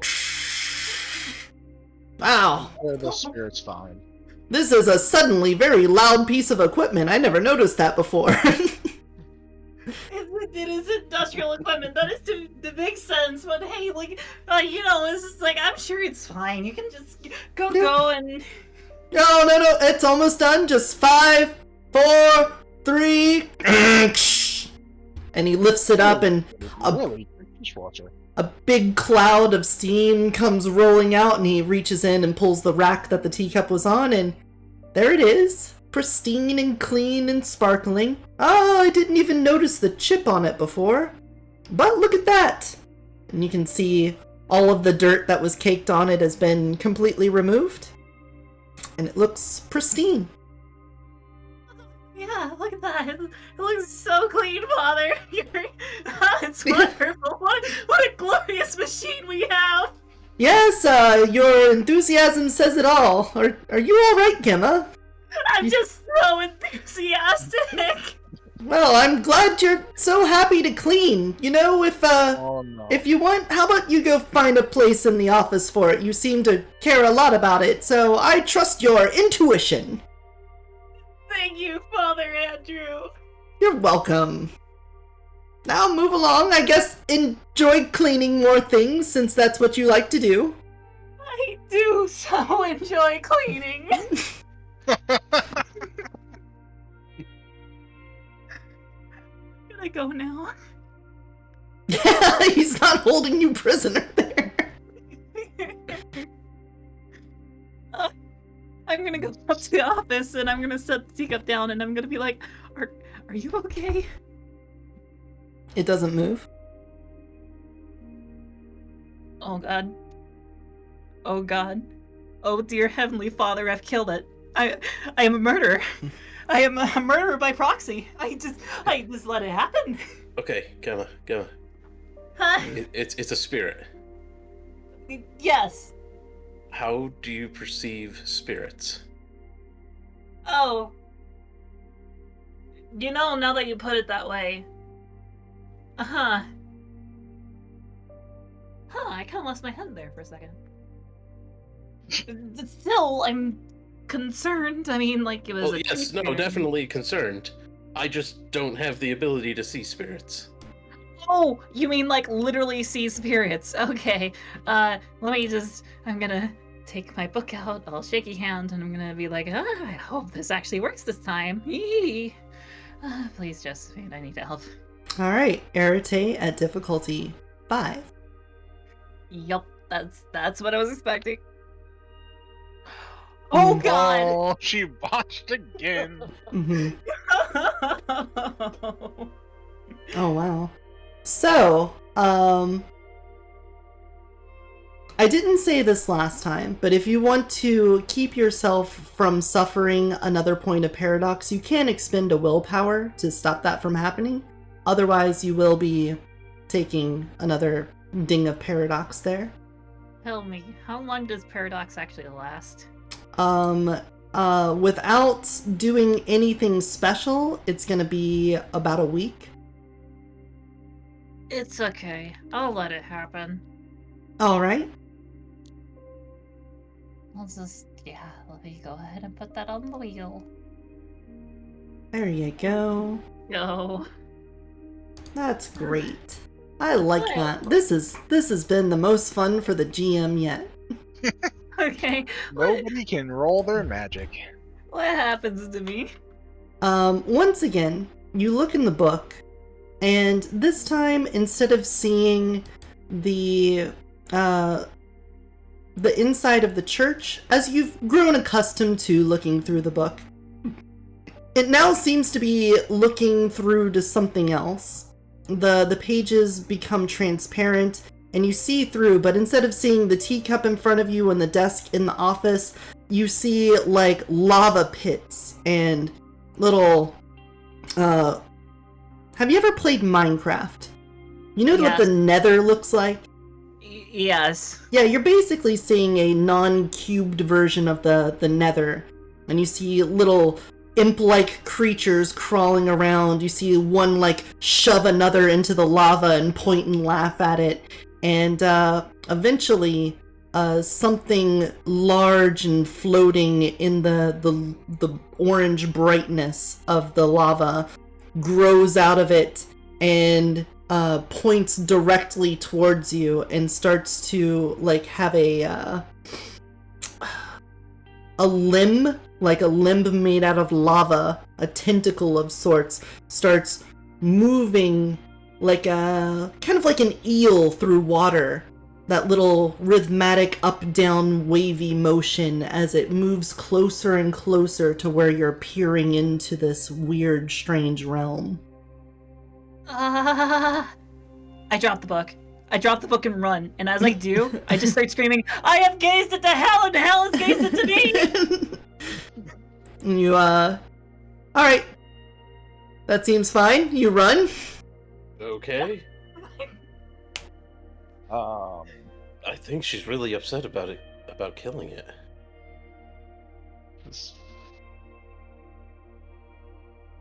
he's gonna pick up the book. You, it's a book on Eastern philosophies. Rather dry academic read. He's kind of flip through it. No. Yep. No. No. No. Yeah. No. No. Well, maybe we should go somewhere else and read the letters. We can always stop by Miss Williams, give her the teacup, and she can be happy to know that it's no longer a threat. Unless the spirit was the dirt on the teacup, being a nature tree spirit that she suggested. I mean, possibly. Thus, the teacup's no longer being possessed. It's probably back at the fountain.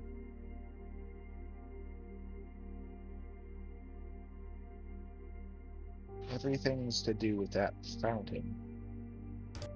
So let's put the teacup in the fountain.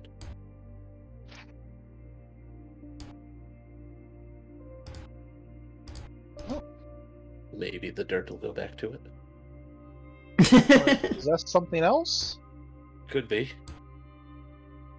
Well, Miss Williams is gonna show up in a few minutes, wondering why we flushed a spirit through the plumbing system.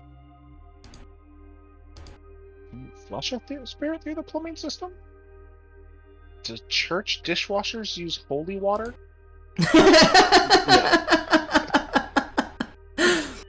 Well, The amount of water that would need to be blessed to do that. is exactly what Father Andrew would do. He just Look, blesses the whole cleanliness reservoir. is next to godliness, so, you know, having holy water dishwashing system is clearly the path. I mean, What? okay, typical churches, no. This one, I guess that is a good question.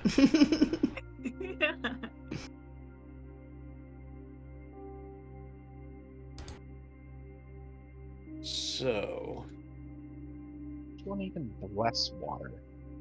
Is there a theoretical metaphysical limit to the amount you can do at once? Does it require you to be a cardinal? I don't think so. I'm pretty sure a priest, any priest can make holy water. But this is the level of research I wasn't prepared for this campaign. I mean, it's not like I'm asking you. I'm just kind of muttering these things out Oh, loud okay. while looking at the book. I thought you were asking me. No. No. know, Having a Why don't you go and have a deep, long conversation about all of the mechanics of blessing water with Father Andrews? Should we tell him about the dirt spirit he's flushed down the pipes? No, but I'm sure he could tell you everything about blessing water, and you could just sit there and listen to it forever. Or Forever. we could go and keep Yimma's continue our right. research. We have seen hell and has gazed back into us. Those are D&D rules, Chrono. I don't think that applies. I guess Father Andrew probably has a first level spell slot for ritual casting produce holy water. How many NPC levels do you need to get to get a casting slot? I don't know. I'm not sure. We're kind of stepping out of the bounds of this, though. Gotcha. Well, you should probably go make sure Gimma isn't on fire or something. Yeah, I mean, if hell's gazing back upon her, then yeah, there could be something there. So, let's go find Gemma. I'll be right after you.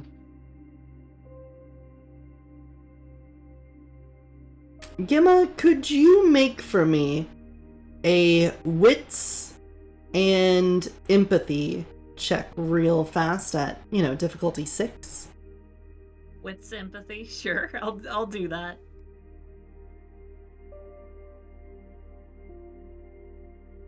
Six, you said? Yeah. Oh, hey, Okay. look at that, too. All right. You have a moment to collect yourself, and you realize that perhaps what you saw through that book was not necessarily, hell going into your head. That perhaps you were seeing something of your own creation as you were fearing the worst. And you're able to kind of pull yourself out of thinking it was hell. Okay. Alright.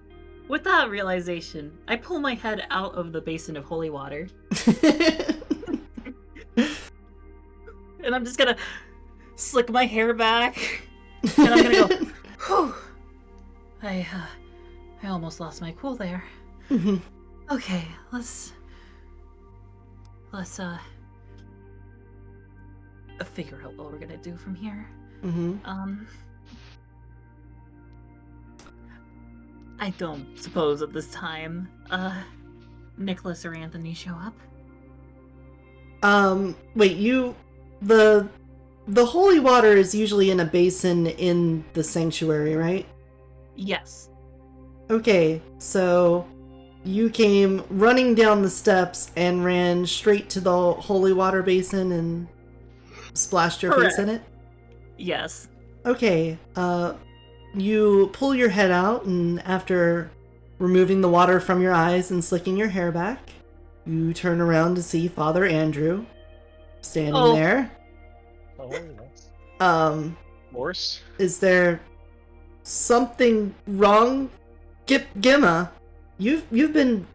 I've only met you, and so maybe I don't understand your ways, but are you all right?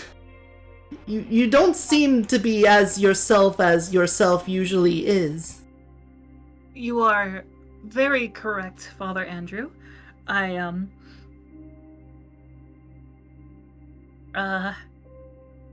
eyes started to burn a little. Yes. Don't worry, I'm perfectly fine now. I just... Perfectly fine. Gemma. Yes? Is this about the cup? Did I upset you with washing the... Did you want to keep the cup dirty? I don't understand.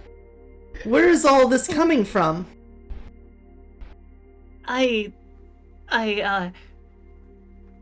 Well,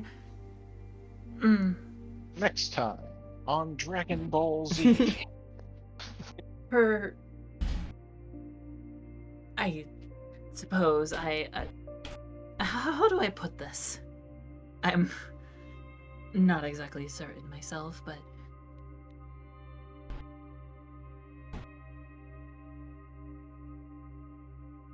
But?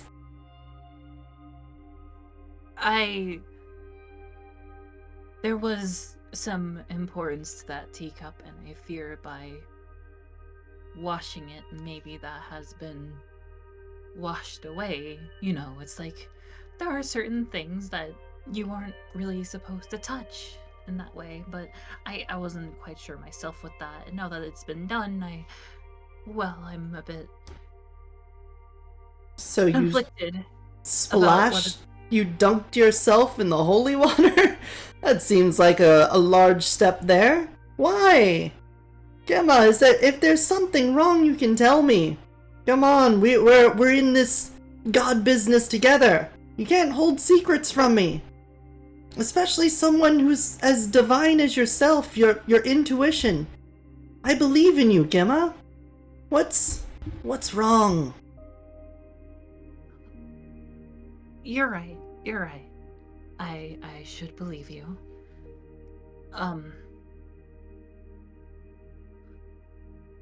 Well, I suppose I did have a little bit of a panic over something that I saw. I made a bit of an assumption as to what it is, but that should be nothing.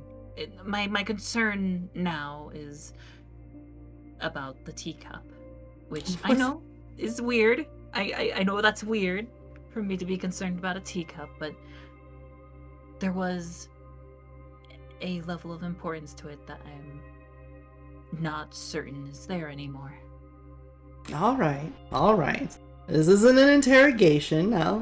I'll trust you as I want you to trust me. And he reaches down into a little, there's like a stand next to the water basin, and he pulls out a small washcloth and kind of wipes your face with it without asking you or telling you. He just kind of wipes your face and rubs your nose. There you go. Here, and holds it up for you to wipe yourself off with. Thank you, Father. Alright, get dried up. I'm gonna have to replace the holy water. I don't think we want boogers in it. Oh, yes, you're right. I'm so sorry about that. It's quite alright, Gemma. Look, if a teacup means a lot to you, I thought it might be a nice little thing to keep on my shelf, but why don't you keep it for yourself?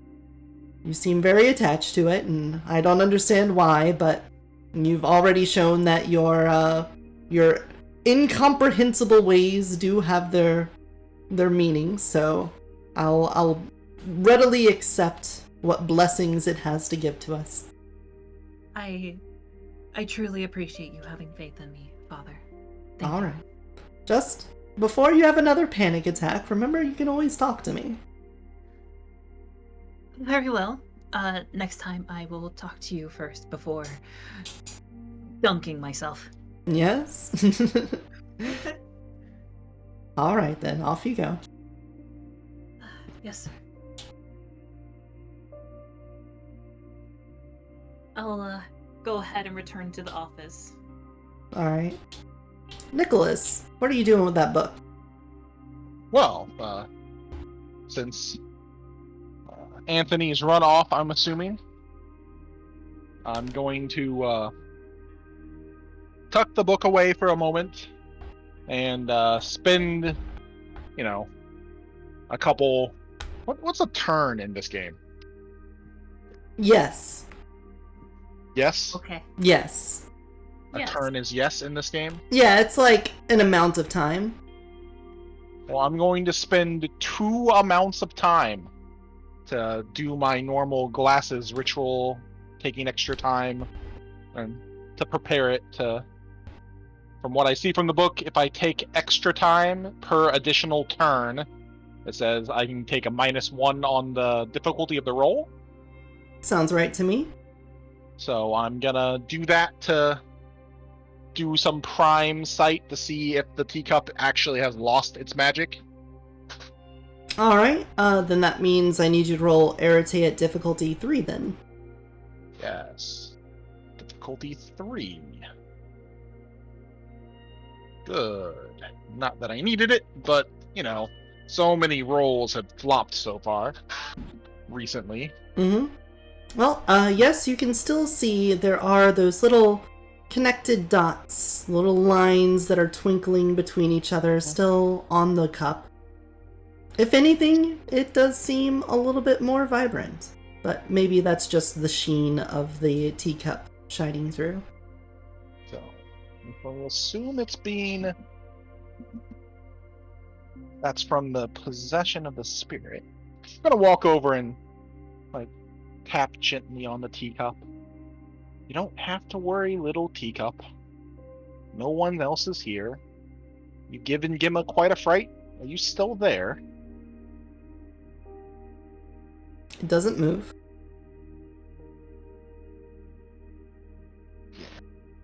Let me take you back to her. She'll probably be worried about you. Pick the teacup up. Where's the book? I tucked it away. You have like a jacket or something it's in? Yeah, I'm wearing my lab coat like usual. Okay. I feel like something awful is gonna happen with that book now. I mean, it could. It could burst me into flames. Consume me in hellfire. The lava tentacle comes crawling out. Anyway. Yeah, that's all. Fine. You packed it up. While you're doing that, Anthony, you went downstairs to talk to Gimma. Yes. You happen to catch the end of her conversation with Father Andrew, and you see her getting her face toweled off. And he turns around and he sees you and gives a little nod and then heads to the kitchen.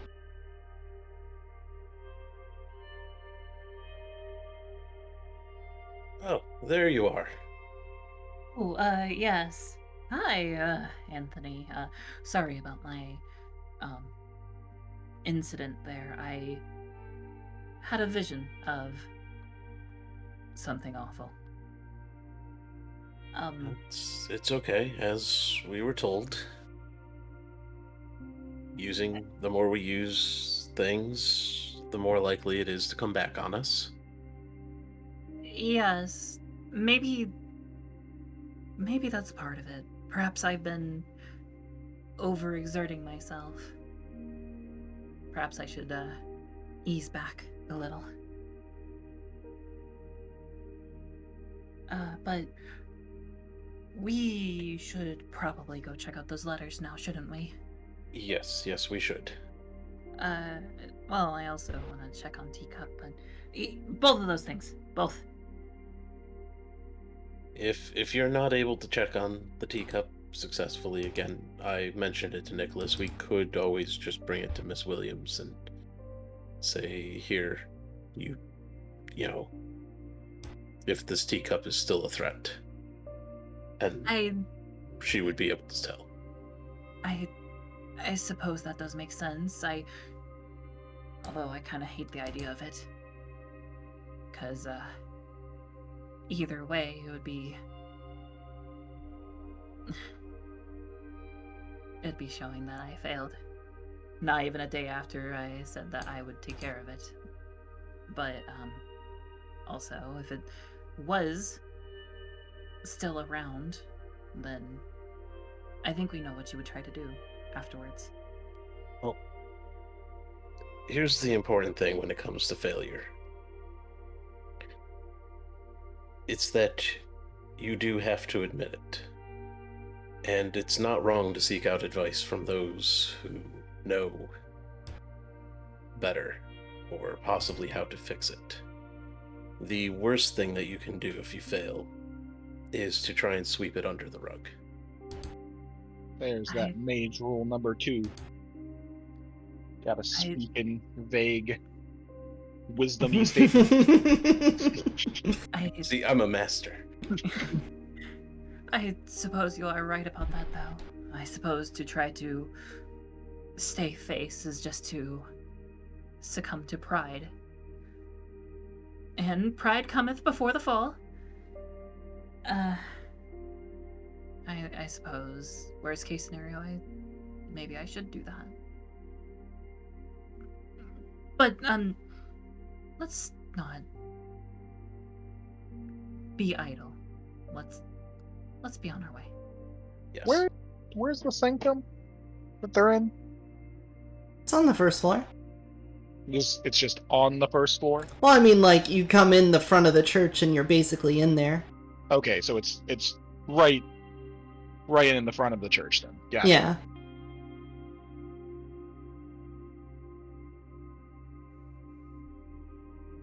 Alright, as you come down the steps, Nicholas, your phone goes off. Oh no. Uh-oh. It's not from a number you have saved in your contacts, but it is a local area code. I will swap the teacup to the other hand, pull out my phone, hit the button, and automatically go, Dr. Nicholas Bassett, how may I help you? Hello, Mr. Bassett. This is Sarah with Pleasant Valley Rail.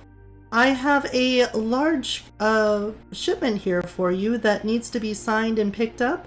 Otherwise, we're going to have to put it in storage and charge you daily for it. At the station.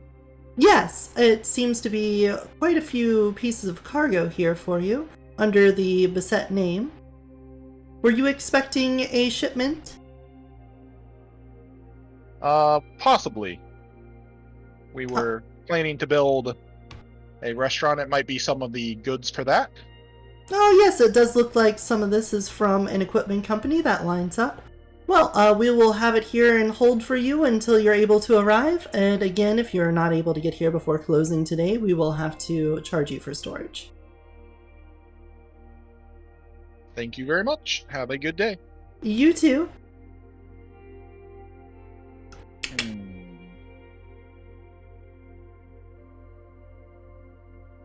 Father left us here without a car.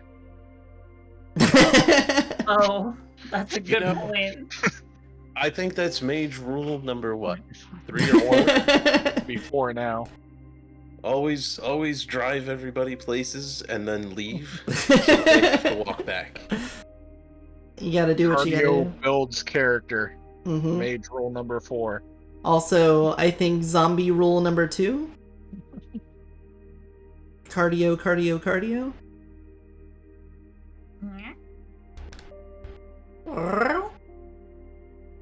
So what you guys gonna do? What are we doing? I think Yeah, letters we're done. first. We went through quite the ordeal to get these letters. We did. This I is guess I'll important.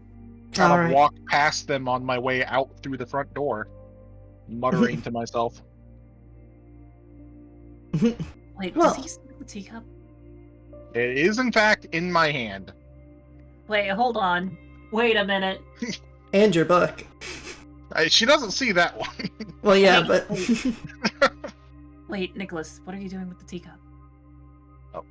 I stop and look down at my hand and look at the teacup. Oh, yes. I'll hand it over to her. It's still squishy. And then Oh, start walking out Truly? again. Okay. Thank you. All right. Maybe check the fountain. Check the. Okay, I'll check the fountain. Where are you off to? Railroad. Well, car first? Moving van. Places? Okay. Well, I mean, if you need my help after you get a vehicle, you can stop by. I guess I'll look into these letters myself. Make notes. Yeah. Say as Yeah, I no, walk you, out. You know I'm great at that. I do not take notes. Well, When you reach into your pocket and you pull out the papers that you retrieved from underneath the board in the library, you see that it is an old magazine, or not magazine, an old newspaper from the Pleasant Valley Times, circa 1911. And it talks about, in the headline, The Witching Week. And as you read further on, the article details how a string of murders from a demon-worshipping witch had wrecked the town and brought it to near ruin, but the valiant and godly Father Morris had led a crusade against this evil that had infiltrated the town and helped with the power of the church to purge it, protecting the people of the town as his flock of sheep. And how it is only through the miracle of his guidance and leadership that the town was able to stave off this vile perpetrator of demonic darkness. Goes on to list the names of several people that had suffered and gives a picture of Father Morris standing there in the church, packed with people. The pews were full and the aisles were full as he stands in a candle-lit center of the pulpit, saying that the evil was brought down. Clearly a really big story. Everyone must have been very excited when this had happened, based on this writing. I see.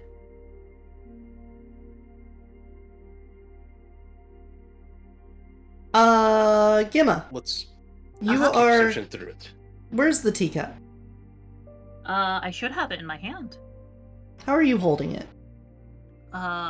Probably, palm open. It's sitting on my palm. Alright. It will, sort of lurch towards you and roll down your habit, and again cushion itself with the fall by landing on your shoe, and with that momentum roll towards the door. Da-dum, da-dum, da-dum. Each rotation, the handle makes it hop a little bit as it goes. Da-dum, da-dum, da-dum, da-dum. Huh? Wait, whoa, where are you going? I follow close behind. It gets to the door, and it has one hell of a time trying to get it open. You can see it trying to nestle its handle in between the cracks of the door to try to wedge it open. I'll open the door. Yeah. Yes. You open the door, and the teacup begins to roll, and you see that it heads in the same direction as a rather distant Nicholas Bissett. I see. At this point, I'll, whenever I get close enough, I'll scoop it up. Okay. And I'll start walking after Nicholas, and I'll hold the teacup, kind of like cupped in my hand a little bit. Okay. And if You cup the cup? I cup the cup, yes.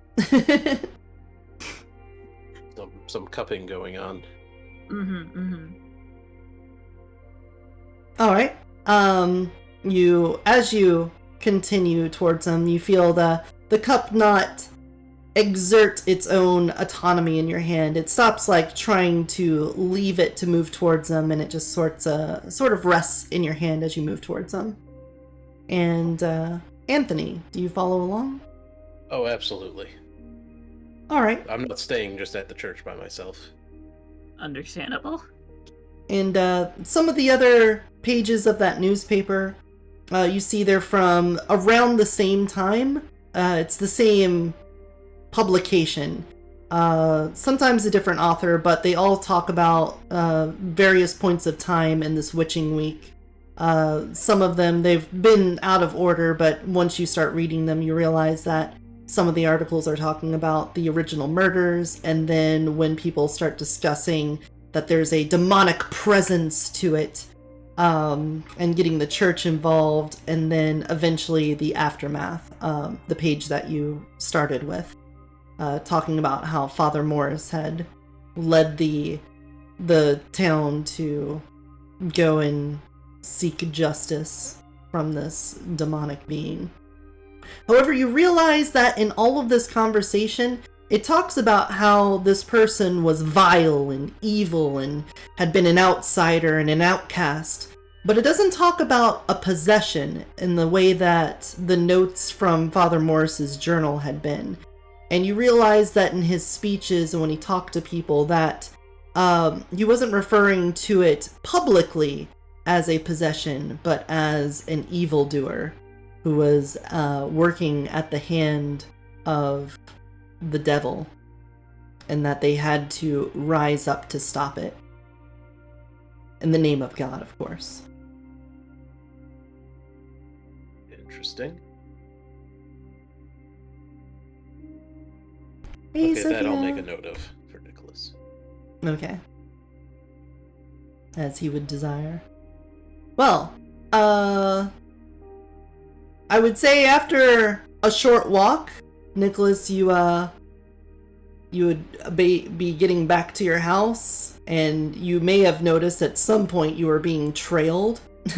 Perhaps if nobody called out to you at some point to alert you that they were behind you and following you, we can have you do a perception alertness check. Nope. Sounds fine to me. You get back to your house, and do you get in your car? Actually looking, we have a garage of cars, right? Yeah. Do we have anything that's like hauling based? Yeah, your dad had, what are the, like, covered trucks? Where it's like the cabin and they've got a bed, but then they've also got like a big cover on it. Is there a name for that? Like a U-Haul truck? No. Well, I don't know. I don't know enough about cars. Like, do you mean like a big moving van, or do you mean like No, like a just pickup a truck. truck with a just a pickup with a covered cab? Yeah, covered. Well, Oh, not cab, but covered the bed. covered bed. Yeah, one of those guys. Probably not gonna work for heavy equipment shipped via rail. I wonder if the rail station has moving vans of their own. Does the town have a moving thing? Do I need to call Harold? No, there is not a U-Haul in town, nor a moving company, per se. Roger. Yeah, I'm you gonna have could, to call Roger. you could probably reach out to Roger. I'm gonna reach out to Roger. Alright, do you have his number? I'm sure we have a number. We set up private dealings for his vegetables and stuff. Alright, then you can give him a call. I'm gonna call Roger. Is this that Bassett boy? Yes, Roger. This is Nicholas. Well, how is it going? It's going good. I need your help picking something up from the rail line. I don't know how much space it's going to take up, and I don't have a good thing to haul it with. Alright, that sounds fine to me. I was actually just packing up here at the farmer's market. Turns out old Maggie has something going on again tonight and needs to get this plot of land all shuffled out of here with all of us in it. I'm not sure what's up with her, but I guess I got some free time now. Oh, bring your truck or any hauling you got, and I'll make sure to pay you for your time. I'll meet you at the rail company. Well, you're speaking my language, son. I wouldn't mind getting a little bit of that green myself. Alright, I'll go drop off all my stuff at the farm and I'll swing by the McDonald's. You want me to grab anything for you? I'm gonna get me a big old sweet tea. I'm good, thank you. Alright, I'll see you in about an hour, son. I'll get in the car then and start driving towards the rail. All right. As you get in your car and head out, you would see Anthony and Gemma probably across the street from your house. Just showing up. Now to make a roll to decide if I want to stop for them or just kind of wave if I drive away. You guys wave or call out or just walking together? It depends on if I see you or if I'm busy reading. Ah, that's good. Gemma? Yeah. Well, I'm just approaching. I've got both hands around the teacup because I'm kind of worried if I don't, then the teacup might actually just hop out of my hand again. So I mean, I'm looking at you. I'm looking right at you, Nicholas. I'm approaching you. No, you're approaching me. me. Driving down the road. Casually approaching. Mm. Yeah. I'll guess since no one is, doing anything but walking to the house, assumedly, so Anthony can fix her lunch or dinner now. It's so late. Is it late? It's getting pretty late. Yeah, it's gonna be like around 5 or 6 in the afternoon now. Wow, we really just burned through time, huh? Yeah, well, I mean, we did reorganize the library. You know After there was a whole church service, and then there was food eating, and then rearranging a whole library, and then doing a walk through town. Also, freaking out and dunking your head in the water. Well, that doesn't take a whole lot of time. Yeah, that's a quick thing to do. Really easy to squeeze in. Washing a teacup. It's a very fast wash cycle. You've never seen an industrial washer, have you? No, I have not. Yeah, they're pretty quick. I didn't know he bought an industrial dishwasher either. Yeah. That's why it was hard to set up.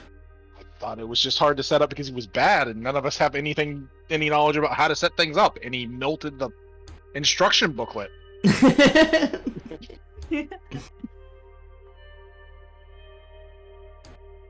Anyway, so did you decide if you noticed them or not, or if you care? I mean, or not? they didn't do anything at all to get my notice. They're just kind of walking to the house, so I'll wave as I drive by. Wait, what are you... Oh my god. Well, what happened? He just drove past us. He what? Yes, he's in the car. Do you guys have another car? I mean, yes, they have many cars. My other cars.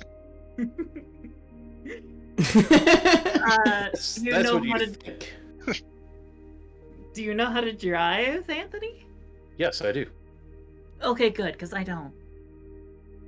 It's always good to learn. As you guys are deciding this outside the Beset estate, a familiar red car rolls up at the intersection next to it, and the scowling Margaret Williams rolls down the window and stares at you for a moment.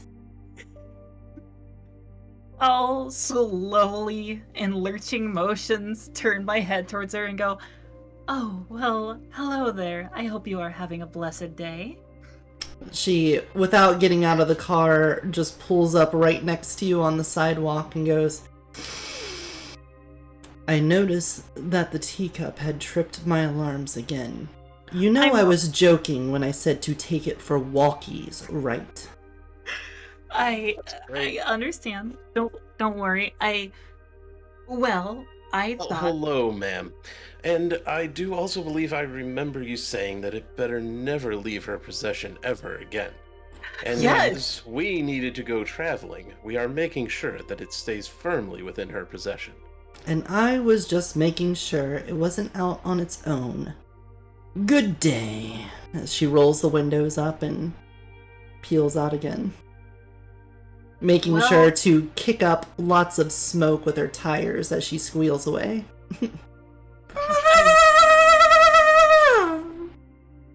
I guess she's at least watchful? Ever Yes. so watchful. She pops up behind you and says, Drives up from behind, very watchful. Memoe Shinderu. Nani?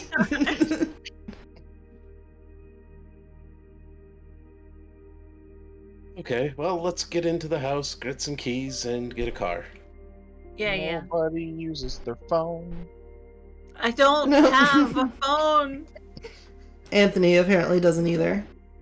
Anthony, do I mean, you, I could, but you could.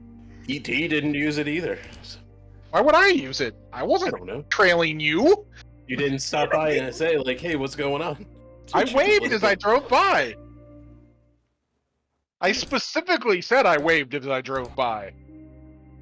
It's not my Well- fault you were reading. You you arrive at the rail yard, and after meeting with the receptionist on the phone, whose name already eludes me, I think I said Clara. Sure. Sure. All right, you didn't write it down either. Nice. Not that time. Clara meets you and has you sign some papers for it, and then leads you over to the receiving, and says, "Here's the packages. Just however you decide to get it out here, you can pay for handling. We can get it placed into the whatever truck. Blah blah blah blah blah. Paperwork." So the rail does have a way to get it delivered to my house, and just didn't want to do it. Not delivered to see. your house, but out to your truck or whatever. Oh, gotcha. I thought you meant to the truck, like they had a truck to put into and then No. take it places. No. It is, the operation there for shipping and receiving has massively downsized since the heyday of Pleasant Valley, so... Gotcha. So They, how much stuff? Much stuff. Oh, it's all of the equipment for the bakery. It's like, a lot of stuff. yeah, there's ovens, there's proofers, you got a lot of the materials for your kitchenware all boxed up in there. All of those accoutrements, everything short of like a walk-in refrigerator has been brought in this shipment. Gotcha. So it's gonna take a couple trips to get it all up to probably the Bassette's garage while we renovate the house. Mm-hmm. All right. And whenever you sign for it, you see that the shipping company that it shipped it out from passed through, it started in Detroit, it passed through Chicago before getting on rail to come out here, and it seems like there was a shipping company under the name of Zetska's Handling. All right. Though you signed those papers, I'm not sure if that means anything to you. Zetska's handle. Yep. Not off the top of my head, though Zetska sounds familiar for some reason. Alright. About this time, I'm sure. This could be the sleep deprivation, the Yeah. association of my identity with my body, you know. Yeah, any number of mental, cognitive things. Zetska. Anthony and Gemma should be arriving now as the shipping company is hoisting things into whatever. I guess I did mention the railroad, so they might have figured out I was going here. Mm. Does Anthony know how to get here? I've got a cup to lead me. Mm-hmm. We Pushes get you a car. directly through some buildings. That's the correct way. It is drawn to him. And you can feel the force of the cup trying to tug towards Nicholas. And Yeah, I we see. take a car and we put it on the dash and we just let it, kind of guide us based on that. GPS. Yeah. Hmm. Yes, cup. Yes. Let's go. The cup positioning system. Hmm. And once you're in the general proximity, it again kind of forfeits its autonomy and just goes back to a resting state. Okay. I'm gonna go ahead and hop out of the car, and I'm just gonna jog over to Nicholas. You I guess I'll see, park first.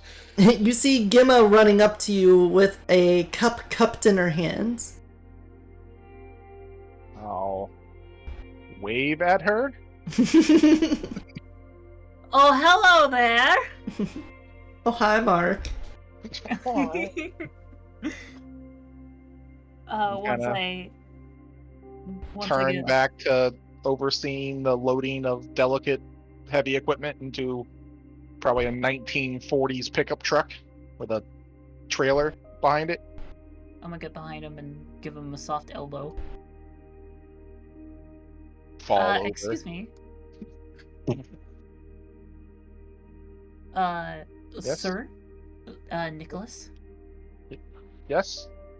I Linguini? have a question for you. What is it? Do you know why, Teacup wants to be, like, in your direction? Why the teacup wants to be in my direction? That is correct, yes. That is my question for you. I don't know. Maybe it doesn't like you now that you've cleaned it up? I don't know, do you not like the teacup? Is It this just- true? It's just sitting there. I don't know. Um, I'll be going and looking at the boxes. Okay. Worried about the equipment. is that why Yeah. you... I thought you were going to get dinner. No. You could have said something if you wanted to come along. Well, this is, I don't know. It's more that I'm like, why does it want... Why is it being pulled towards you? I don't understand. Is there something going on? I don't believe so. Are you sure? I don't know how your teacup works. I just know that teacup wants something from you. Hold out my hand and kind of like brush the top of the teacup. Good boy. It jumps into your hand. Oh. Well, would you look at that?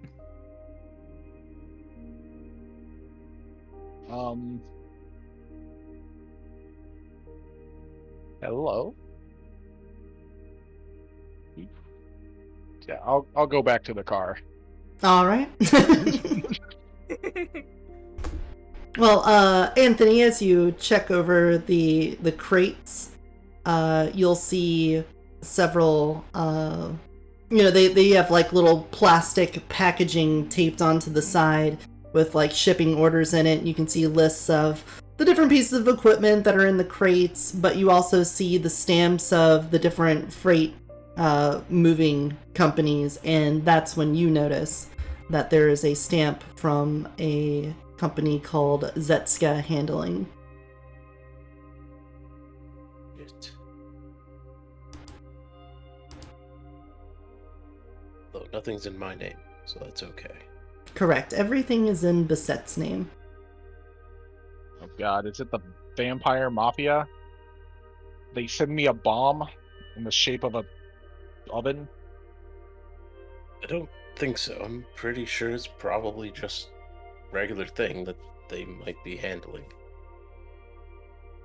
But then again, could be something going on with it. Is it only one of the boxes that has that, or all of them? Not all of them, but there's more than one. If there's like 10 crates in total, not like freights, I'm talking like boarded up boxes worth of stuff. About 6 of them. Okay. The ones that went through Chicago seem to have been touched by Zetska Handling.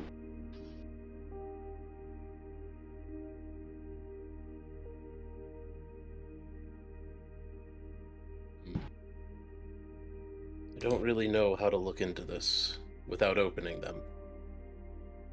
I don't have a very safe place to open them.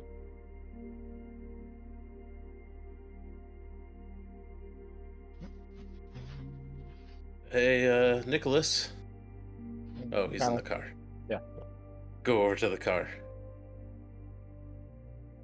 Just kind of got the teacup on the dash, and I'm staring at it. Mm-hmm.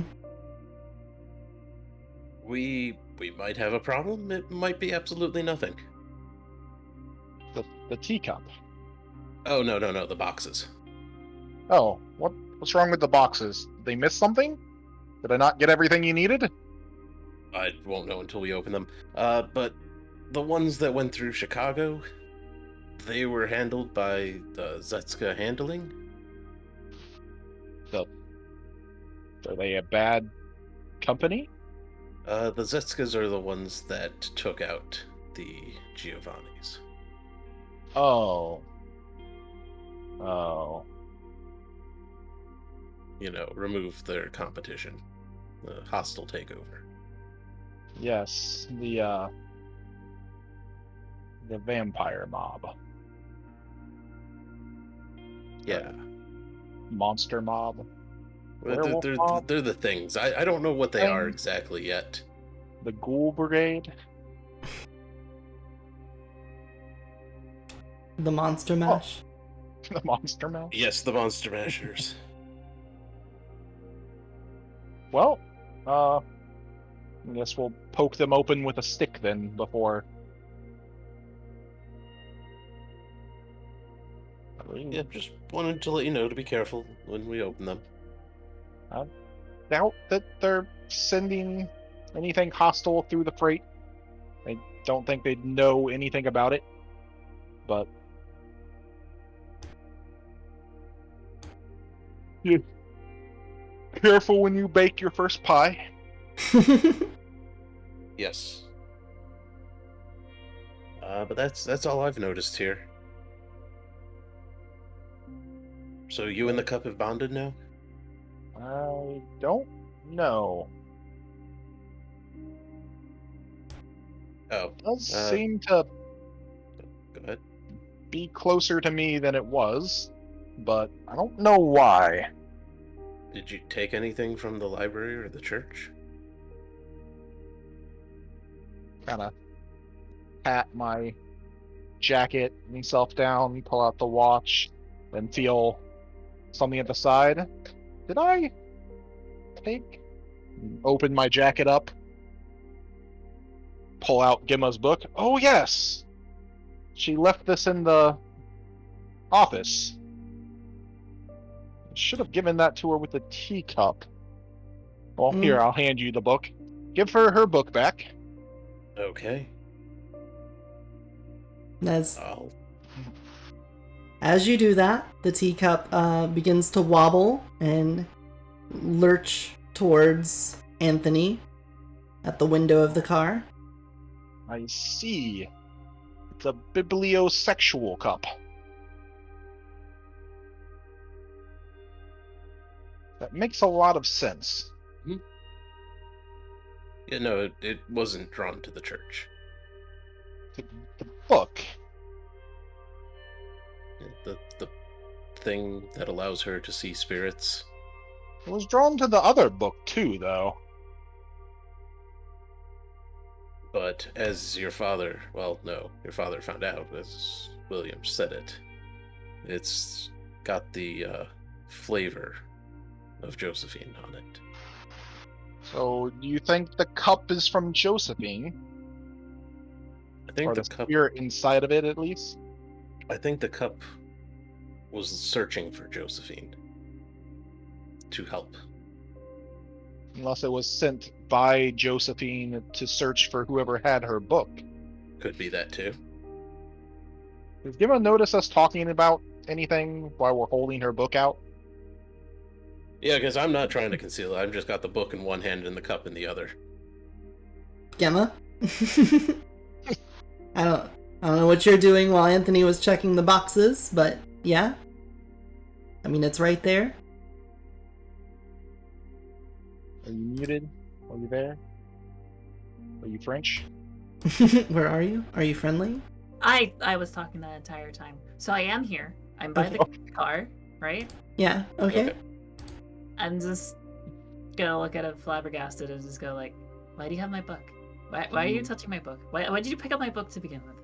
You left it in Father Andrew's office. I thought you didn't want him to see it. That's a fair point, actually. Oh no. Worst case scenario, someone you hate did something right. Regardless, please give me my book back. I mean, I gave it to Anthony to give you the book back. I'll Please, hand book. the book and the teacup over at the same time.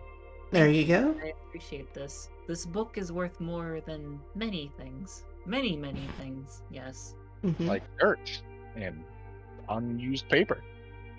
Huh? But you'll be happy to know that the teacup doesn't like Nicholas. No, Oh, it likes the book. I don't mind if the teacup likes Nicholas. What? I'm not gonna get jealous over who teacup likes. I'm gonna need you to roll manipulation subterfuge to see if that lie is passed. Me? We all know you love the teacup, Gemma. I mean, Can't yeah, hide your I do. feelings. You freaked out over it being washed. Mm-hmm. I mean, okay, yes, but I'm not gonna be jealous over teacup liking someone else, you know? Manipulation subterfuge. No, I'm kidding. Don't do Okay. it. It's okay. I was making the assumption based that you were very upset that it liked him at all or wanted to be around him. What? No, why would I do what? Huh? Yeah. No. It's cool. We're good. We're fine. Okay, Even if this man is. Anyway. Yes. Yeah. It's fine. Don't worry about it. I Yes, can at yes. least say that we are compatriots, I suppose is the word. Hmm? Uh-huh. Yes. Anyway, I suppose you two will be busy with this. Correct? It will take a little bit of time. I see. If you want, you could hand the letters over to me for a little bit, and I can head on down to the local library and see if there's any more records. Was the letter in there? I didn't find any letters, but it was a newspaper article. No letter. Oh, that's a bit disappointing. I thought there was a letter there. Although, Teacup has lied to us. Unless no, the book was a lie. I seriously doubt that. Come on now. But the newspaper was different than what we had read, or what you had read. How so? Everything that was talked about in it, everything about the event, never once mentioned a possession. And yet, the diary mentioned that he said that very much that it was a possession. That's bizarre. So there's two different accounts of what happened. Well, the priest is obviously lying. Well, Which means there's going to be more to look into. I suppose so. Perhaps if there's two accounts, maybe that's what was being talked about. While there were two accounts, only one of them was secreted away under a floorboard hidden underneath a bookshelf in the church. Actually, that's a good question. Why were these newspaper clippings the ones that were secluded? And not Because the they were journal? the ones that he didn't want to be read? Yes, but they're already public information. You would think. They should be. But that would be a don't good thing to know check in the how- library. Yes. I'm going to do that, yes. But you two have fun, with your stuff. Hopefully your deli, stuff goes well. I really hope so.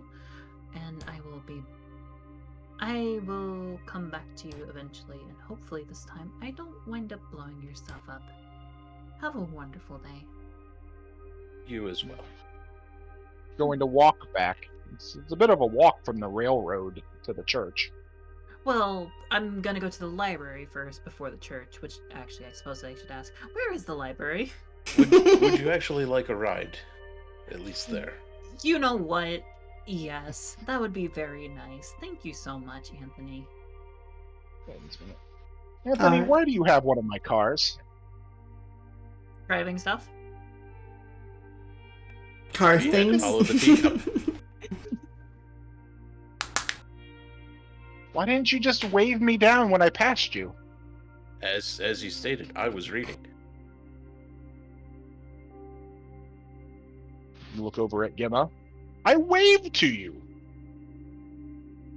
Well, yes, but my hands were full.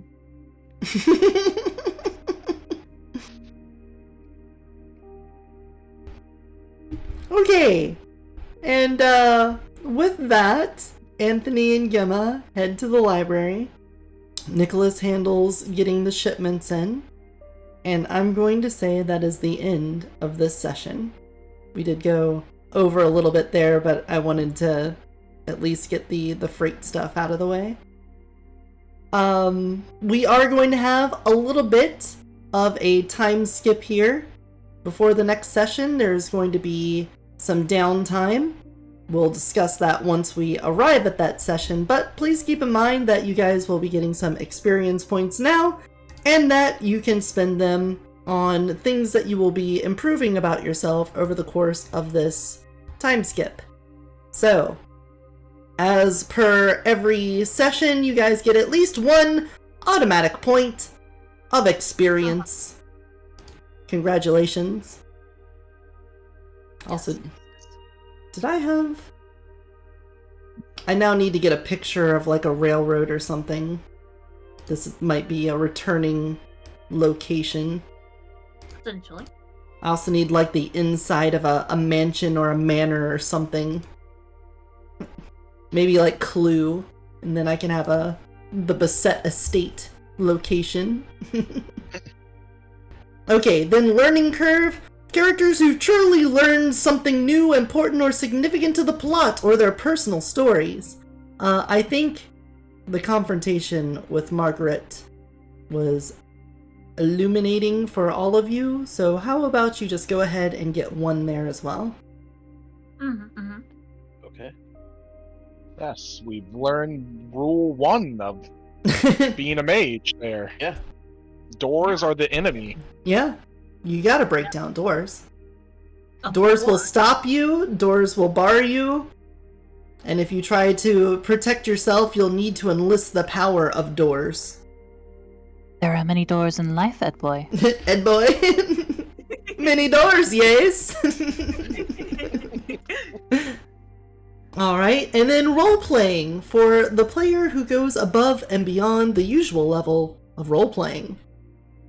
I think at least Gemma, with her absolutely adorable interactions with Father Andrew, I thought was good. That was really good. Mm-hmm. I'd also like... Oh. Go ahead. Oh, I just wanted to say I'd like to recommend Anthony for, you know, the whole... just very good points raised for against, you know, the whole... I'm sorry, words are failing me. Being a social character? Yes! Finally being a social character. I think that was above and beyond for you, given your previous... That's fair. I was also going to say Nicholas succumbing to his dissociative issues was going to be another one. So I suppose all three of you get a point for that. Then Gonna get one. 1 point for focus. Belief and practice are so important to a mage. A player who really gets into the way their character performs magic should get a point.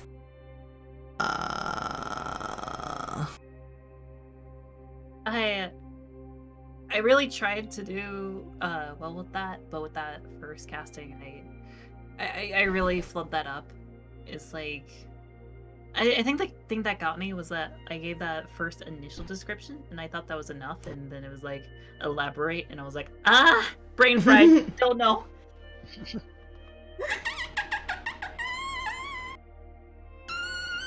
Well, I was trying to keep my medicine and magic kind of in balance. You guys, at least, I don't know, I feel like pulling out the little stim for yourself to keep you awake extra long through the night.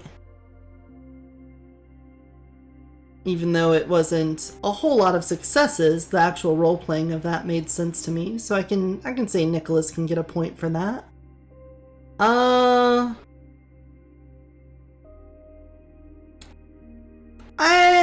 I do think, though, you handled the botches well for your belief, so Gemma can get one on that. Yes, Sorry. she did. Sorry, Did Anthony. impact her role Yeah, play. I don't really cast magic. Yeah. I'm a weird mage. It's like you pulled out your cleaver at one point, and you did do Mage Sight, but It's all I need. I'm not sure if I would say that was a description of your important beliefs and practices and work. And then the last one was heroism. Who here was a hero today? Anyone want to make a case for themselves? I mean, I hid in a library for 12 and a half hours. I don't know if that's very heroic. Yeah. Avoid Father Andrew at all costs. He is the antithesis of research. Ooh. I mean, I guess if anyone had to be brought up for heroic, I'd probably say Anthony, because I don't know. I feel like Anthony just really turned around that situation with Miss Margaret. That whole confrontation. Mhm. He probably decided whether or not we actually got to bring Teacup back, basically. That was I think the role playing. I'm not sure if it was a super heroic move, but Yeah. I don't know. I think you blowing up our door in the middle of the night was kind of ballsy. See, I guess Blowing up the door. ballsy. let me read this in. A character who faces incredible odds to perform some memorable act of sacrifice or risk ought to be rewarded for stepping up courageously and doing what needed to be done. No. I don't think I don't any of think us any of were us- actually in any risk. Yeah. It wasn't like she threw herself into the spiders again or something. Mm-hmm. We definitely No. stood up. I mean, to odds. we let Gregory do things, and Mm-hmm. we got caught a couple times. But Yeah, there was actually bad rolls today, which makes me a little bit excited to know that Roll20 will allow for botches to happen. So that's nice. Yeah. As a social character, I am happy when there are bad rolls. It means I get to actually lie about things. Hmm. And I do feel like I wanted this. Oh yeah, not to do too much behind the curtain stuff. I did want this to be very open-ended, but I'm getting the sense that you guys feel like a little bit lost for the plot threads right now. So I think when I come back into the next session, I'm gonna try to do a main hook to really try to draw you guys into a specific direction. I don't know. I felt a little railroaded for most of this session. Yeah. Gregory kind of just like, here, we're doing this. We're breaking into the bank. Mm-hmm. I don't know. I think We did get back and do some teacup stuff, but Mm-hmm. Yeah. we had this all set up, though, going to the church and doing the dinner today. That's And true. I think there's a good blend of both. There were some parts of it that felt like a little railroady, but I felt like it was kind of necessary because there were parts of it where we didn't really have a direct plan, or even if we did have it, we didn't No really one know how to Following execute me it. into the wood. Keep suggesting it, but nobody wants to go.